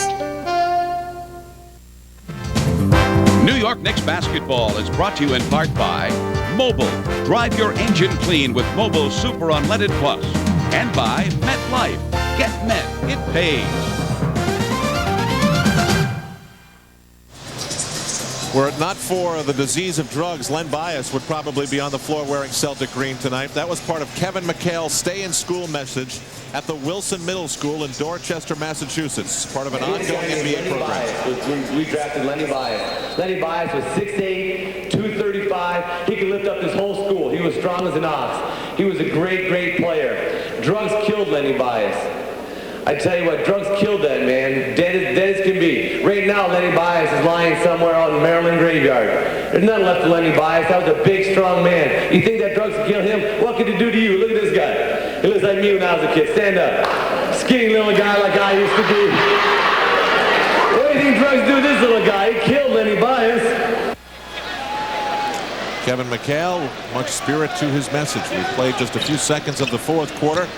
Rick Fox has been whistled for his 5th personal foul. The Knicks moving around the perimeter, and Xavier McDaniel has the hot hand. And he's looking to score and doing it. Now, Al, I want to remind people that last week in Boston, the Knicks were up by 5 at the end of 3. They were in very good shape, and the Celtics came out and outscored them 35-19 in the 4th quarter. I'm sure that has not escaped Pat Riley's message to his team. The Knicks had better turn it up here at home. Rick Fox's three-pointer off the mark. It is 86-78. McDaniel fakes Fox. Kicks it out for Ewing. I don't think he was ready for the ball or ready for the shot. And he therefore shouldn't have shot it. Brian Shaw out for John Bagley. It is Starks on Shaw, Jackson on Bagley, Mason on Pinckney, Ewing on McHale, X-Man on Fox, and a whistle underneath. It'll be Nick Ball. McDaniel causing problems for the Celtics by being aggressive on the boards. Second foul on Kevin McHale, who is 7 for 17 from the floor, 16 points, 18 for Parrish, 12 for Bagley, 18 for Lewis. 11 rebounds for Robert Parrish as well. John Starks for Xavier McDaniel. Goes one-on-one on Pinckney. Tough shot and a big hit. He's really feeling that ball. That basket's double the size of normal, it would appear, to the eyes of Xavier McDaniel. And at the other end, McDaniel bothered Fox. He missed the shot. 10:05 to go. Knicks by 10. And it will be Celtic ball on the offensive foul charged to Anthony Mason. Yes, he decked Rick Fox. When you look at those muscles, you can see how possible that is also. You could consider that possible. Ooh. I loved in the offseason when he was being asked a lot of questions about his body and his development. He said, yeah, I was told at one point to do some bodybuilding. I think I overdid it a bit. Fox for McHale, 7 on the 24. He lets go and hits. 18 points for McHale. Well, the Knicks need Patrick Ewing to step up. Ewing so far 5 rebounds, 12 points. Here on the foul, he'll go to the line for 2. Interesting, the Knicks are not feeding off Ewing tonight. They're doing fine. And Patrick hasn't found his way into the flow of what the Knicks are doing well tonight. It's an interesting thing. It's better for the team and for Patrick if they're not feeding off him. Patrick's only been averaging 20 points a game over the last 3 games. That's 60 points over the last 3. But his per-game average on the season is 7th best in the NBA, 24.7. Now Robert Parrish checks back in for Boston. Rick Fox will sit. It is 89-80 with a chance to be an even 10 once Patrick finishes with his business at the free throw line.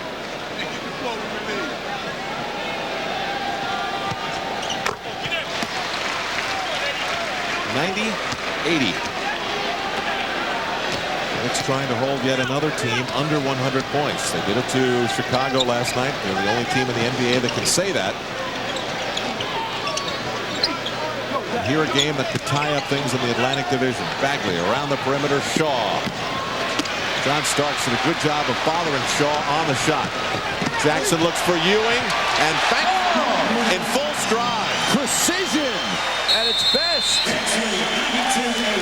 With the Knicks lead back up to double digits and more, the Celtics want to talk it over.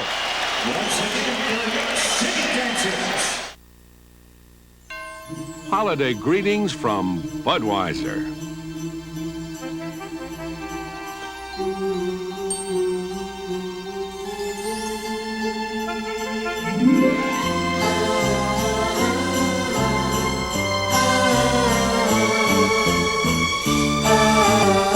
The people who bring you Budweiser wish you and yours the very best of everything this holiday season. Well, here it is, gentlemen. Top of the world. Now, I put my camera here. Your vehicle would face out over the cliffs. What do you think? Look, if you plan to claim your vehicle's as good as a Jeep, you really need this shot in your commercial.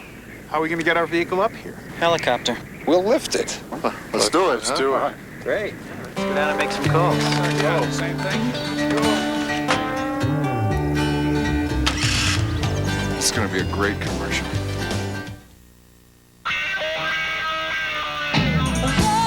Foot Locker's got a new kind of Reebok shoe. They're not for stealing home, but for stealing away. They're less about the track and more about the field. They are about improving your time, but in a whole new way. They're for the times you forget how much you like to win and remember how much you love to play. They're the new sport casuals from Reebok, and they're at Foot Locker, where it all begins. New York Knicks basketball is brought to you in part by Sharp Electronics Corporation. From sharp minds come sharp products. Coming up at 11 tonight, the 30-minute edition of the MSG Sports Desk. Mike Quick's High School Plays of the Year, always great to watch. Some hockey action to talk about, and no surprise for the Heisman. We all know what that means. Al Troutwig with John Andres here at the Garden. The Knicks have taken over the lead once again. Kevin McHale's hit there makes it an even 10, 92-82. The Knicks on a 23-12 run. Mark Jackson, by the way, 11 assists to go with his 12 points, so he's working on a double-double. Mark has had a truly outstanding game thus far. And he has been rewarded with playing time by Pat Riley after a 16-minute run last night. Mark is dominating the point guard situation tonight. Ewing with a scowl on his face after missing the jump hook. Meanwhile, Parrish slides inside to get free. Too many easy shots for Parrish and for McHale on that last one. Not enough physical play going on. Again, Ewing, I don't know whether maybe he's got the flu or something. He's just not banging out there tonight. Mark Jackson picked up by Shaw. Spoke to Patrick before the game. Sounded fine. Well, there's no doubt who the Knick of the night is. It's Xavier McDaniel with 29 points and 9 rebounds. 7:45 to go. Knicks lead is 10 once again. And a whistle called from outside. New York City kid Ed Pinckney was victimized. Mark Jackson's 4th foul as Charles Oakley steps back in for Patrick Ewing. It'll be interesting to see what happens now, what effect it will have on the Knicks. Earlier in the game, it was positive. On this night, for whatever reason, Patrick just doesn't seem with it, as John has detailed. 7:35 to go. It is a 10-point Knick lead. Anthony Mason guarding McHale. It'll be Oakley on Parrish. McHale is fouled on the release. Well, that's the thing with a player like Ewing. You're used to seeing him all over the boards, up on every situation. But when he got into foul trouble early again tonight, as he did last night, you get the feeling he steps back a little bit, doesn't want to continue those fouls, and he wants to stay on the floor so much. Kevin McHale just moments ago was trying to help some kids stay in school, learn about drugs. On Tuesday, the Knicks would like you to help some kids in the U.S. Marine Corps Christmas Toys for Tots drive. The Knicks will be playing the Nets. Fans attending the game against New Jersey are invited to bring an unwrapped toy for kids up to the age of 16 to the Garden lobby. Marine Corps personnel will be in the lobby to collect the toys, which will then be distributed to less fortunate children, of which there are many, unfortunately, in the area. Xavier McDaniel now over the 30-point mark. That's 31.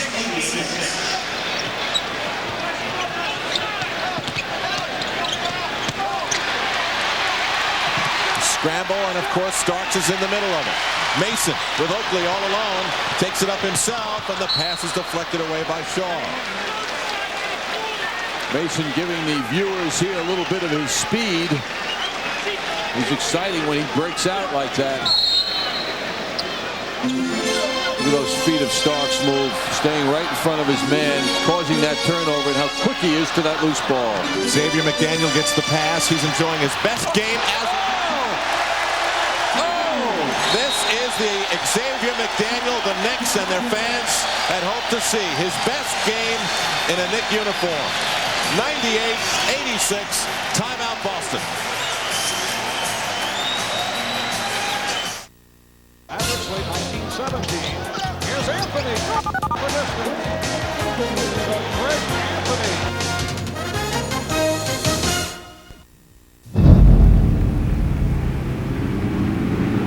This Christmas, kick off the holidays with the only full-blown action movie of the season.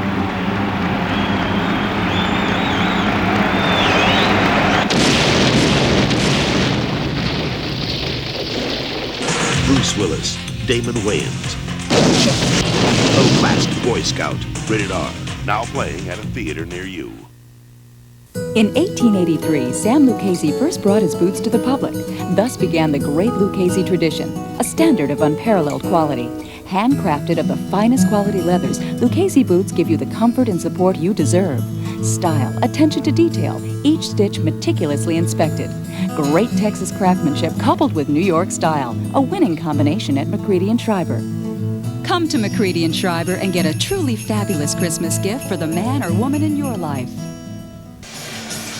Remember, when you're having good times with friends, use good sense and drink responsibly, because friends know when to say when. A reminder from Budweiser. Well, what a difference a game makes. At Boston Garden, the Knicks were lost in the fourth quarter. Here in the fourth quarter, they're running the show.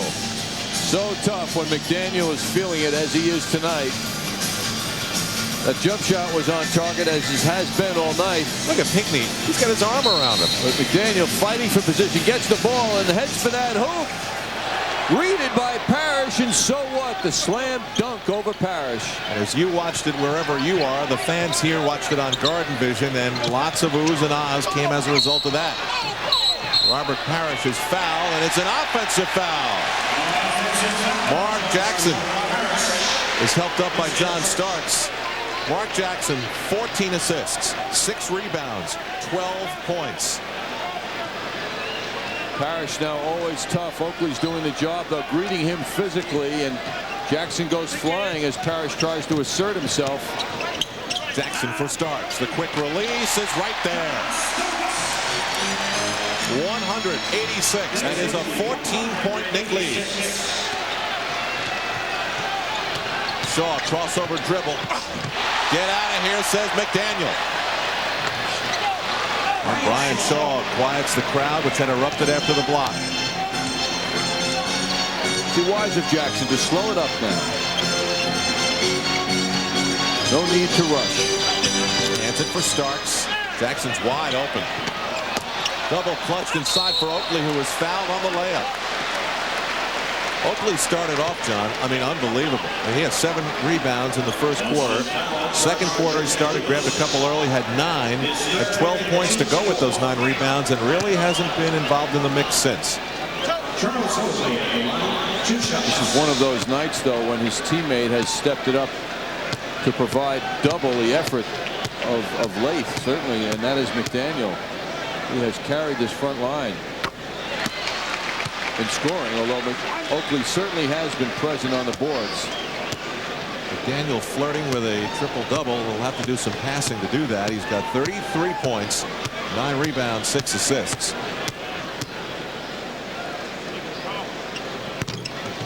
Oakley gets an unfriendly roll on the second one, so it's 101-88. Shaw slides down looking for someone cutting through. Instead, uses the block of Parrish. There's Lewis guarded by Starks. Reggie Lewis way off.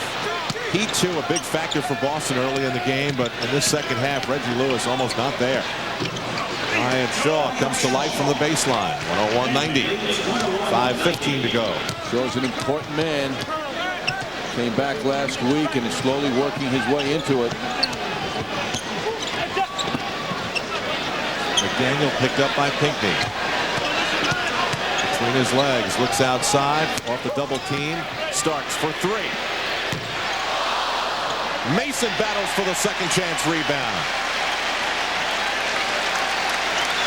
And the fans like what they saw there, but that's what Mason's been doing all season long.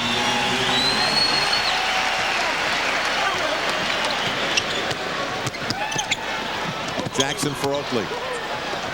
Starks cuts away from Shaw. Lost the handle and is called for the double dribble. And you know, the other factor here is the play of Mark Jackson that is so strong, so powerful, so much in control. Pat Riley going with his quote-unquote flow and keeping Greg Anthony on the bench. Shaw for McHale. And that underside scoop is off, followed by Pinckney. First down. Patrick Ewing checking back in now for Charles Oakley. I think Pat Riley recognized perhaps a little fatigue in Ewing and gave him a blow for a 2-minute period. So it'll be a jump ball. Anthony Mason against Ed Pinckney. That's Starks. Starks and Ed Pinckney. And John could win this. He can lead. Kept by the Celtics. Shaw weaves his way through. Way off. Parrish is right there. 101-92 with 4:10 to go. I still think this one's got a lot of tension left in it for the Knicks. Mark Jackson looks over to Pat Riley and gets some directions. Starks. Knicks set it up for Ewing. He's pushed off by Parrish. Fronts him and hits. That rest was very good for Patrick Ewing. It's 18 points now for Patrick. 3:45 to go. The Knicks lead back to double figures at 11. Shaw draws Starks. Brian Shaw wants the ball and wants to shoot. Ewing to the floor, and it'll be another jump ball.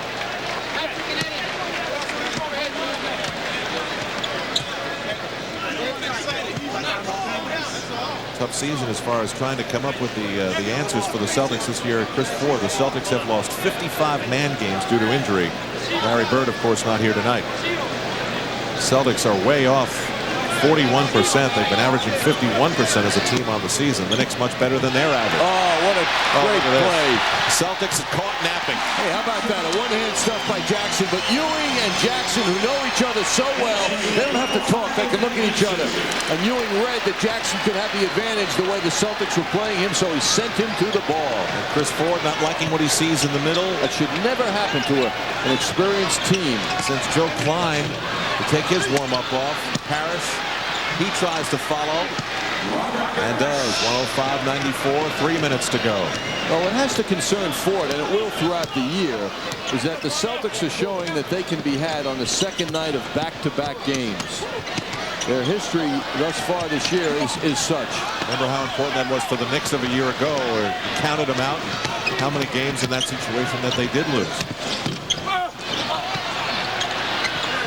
On the baseline. But you know something, Celtic ball. Something which is odd, though, Al, when you think about it. You would think that McHale and Parrish, the older players on the Celtics, would have off nights on the second night of a back-to-back. Meanwhile, both players have been very effective. No doubt about it. McHale leaves 9 of 21 from the floor, 22 points, 7 rebounds. Parrish has answered with 15 rebounds and 24 points. You can't ask much more. It's not age. In this case, Ewing with a violent rebound, hands it off to Jackson. 2:25 to go.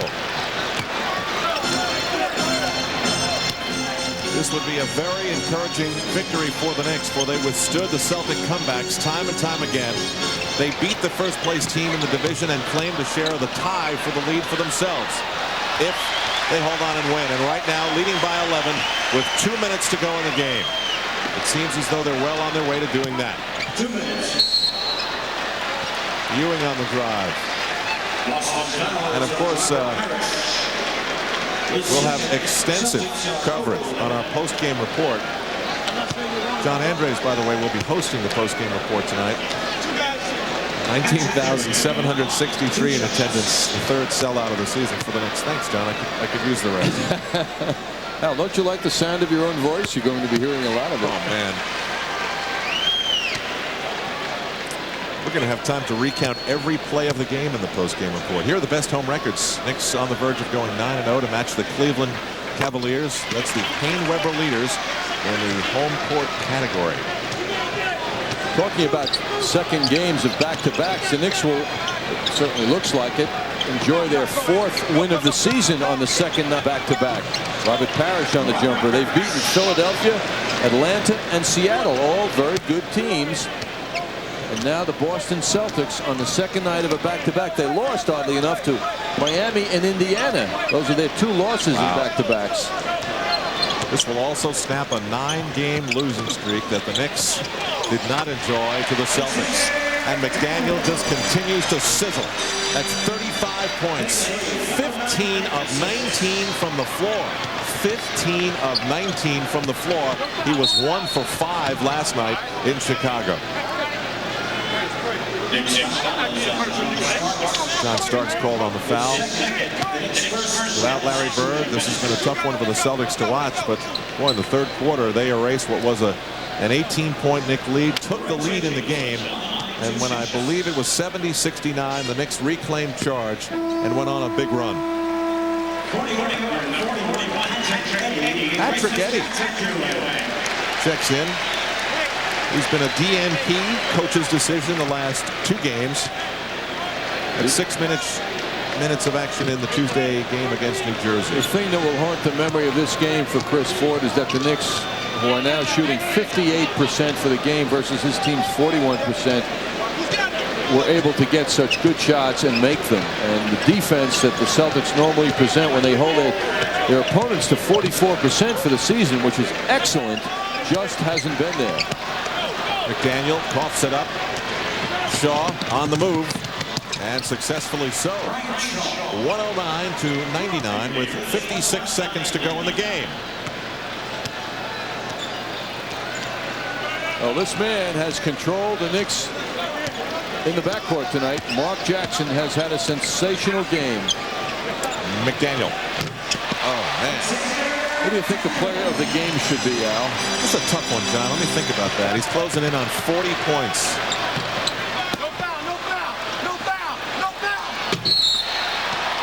Ed Pinckney fouled inside by Patrick Eddy. Brian Quinnett checks in for the Knicks. So does Rick Fox. This is great. Pat Riley letting McDaniel get the applause of the crowd. That's terrific. Nicely done. And McDaniel does get the ovation that Riley had hoped he would and knew he would. So the numbers for McDaniel, 10 of 20. Oh, I'm sorry, 16 of 20 from the floor. 9 rebounds, 37 assists, 37 points and 6 assists. Mark Jackson leaves, and here's it from the fans as well. Mark Jackson, 17 assists. 7 of 13 from the floor, 7 rebounds, 14 points. Tremendous game for both those players, and Pat Riley allows the both of them to hear it from the fans. 20 seconds to go. Mason. Quinnett is short. 10. Shaw. Did he go over and back? He did. Backcourt violation. The turnover, only the 10th of the game for Boston. Seems like they've had more, but it's only 10. And that gives the Knicks the ball. Greg Anthony in for the last few seconds. This is one fourth quarter. This is one game that Mark Jackson will remember for a long time. And that will do it at Madison Square Garden. In front of an SRO crowd at the Garden, the New York Knicks tie the Boston Celtics for first place in the Atlantic Division and snap a 9-game losing streak to the Celts. The final 111-101. The Evian Natural Springwater player of the game was remarkable.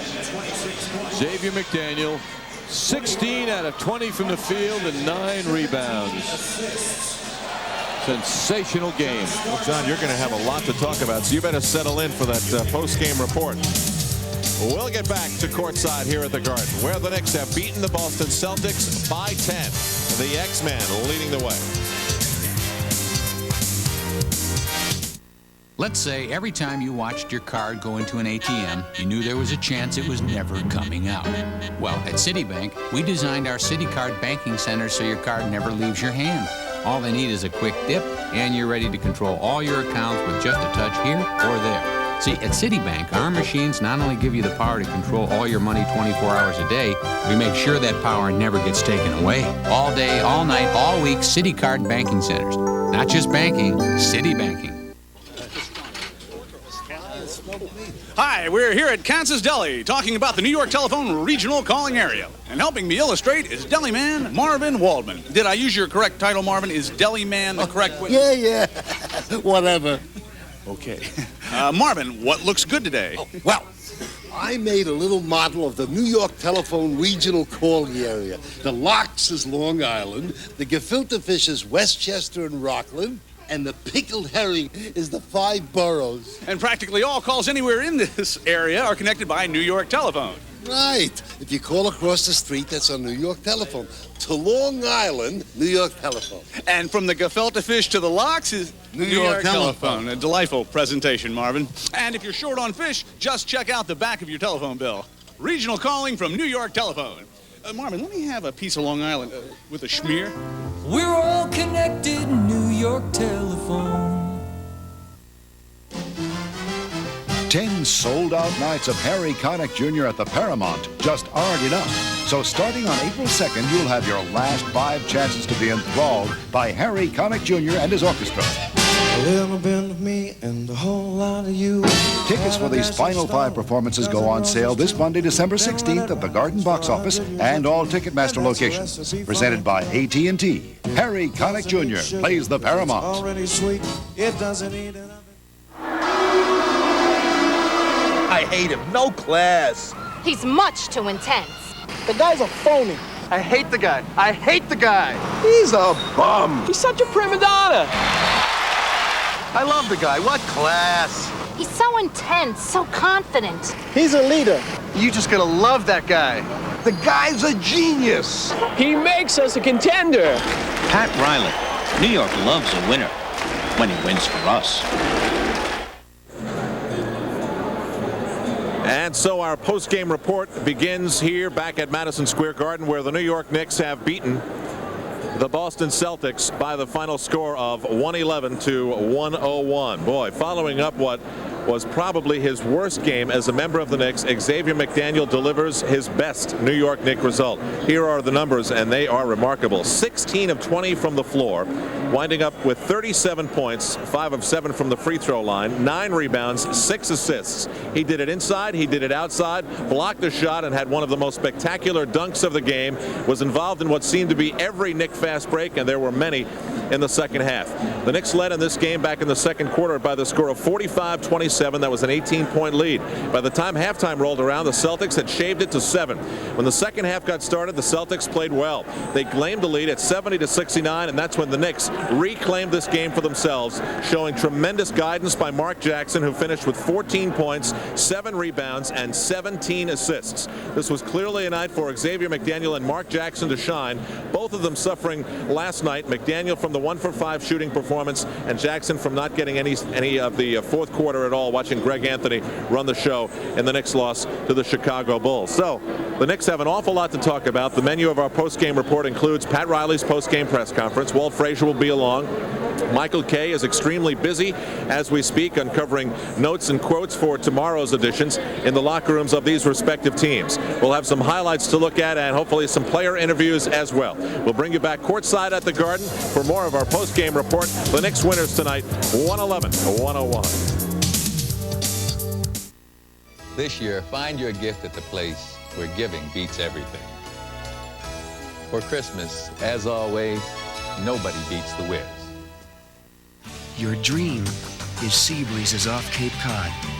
But it's sweat, not dreams, that's going to get you there. And you need a deodorant you can depend on. Old Spice deodorant actually helps stop odor before it starts by killing odor-causing bacteria on contact. 99%. That's odor prevention you can count on with the clean scent of Old Spice. Permission to come aboard? Old Spice deodorant. It does a number on odor-causing bacteria, 99%.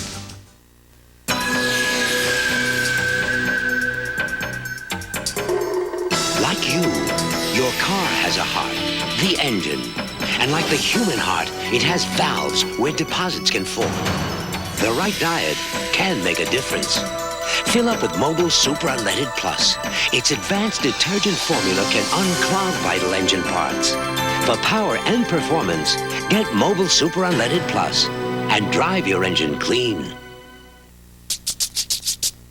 Of all the places there are to scratch, only one could be worth $1,000. Of all the places there are to scratch, only one could be worth $2,700. Of all the places there are to scratch, only one could be worth $10,000. Sharp! brings you the world of big events. The big bowl games, concerts, the championship games, the playoffs, title fights, hit movies, big events, big on Sharp Vision, the liquid crystal projection system with the 8-foot picture that makes you feel like you're there.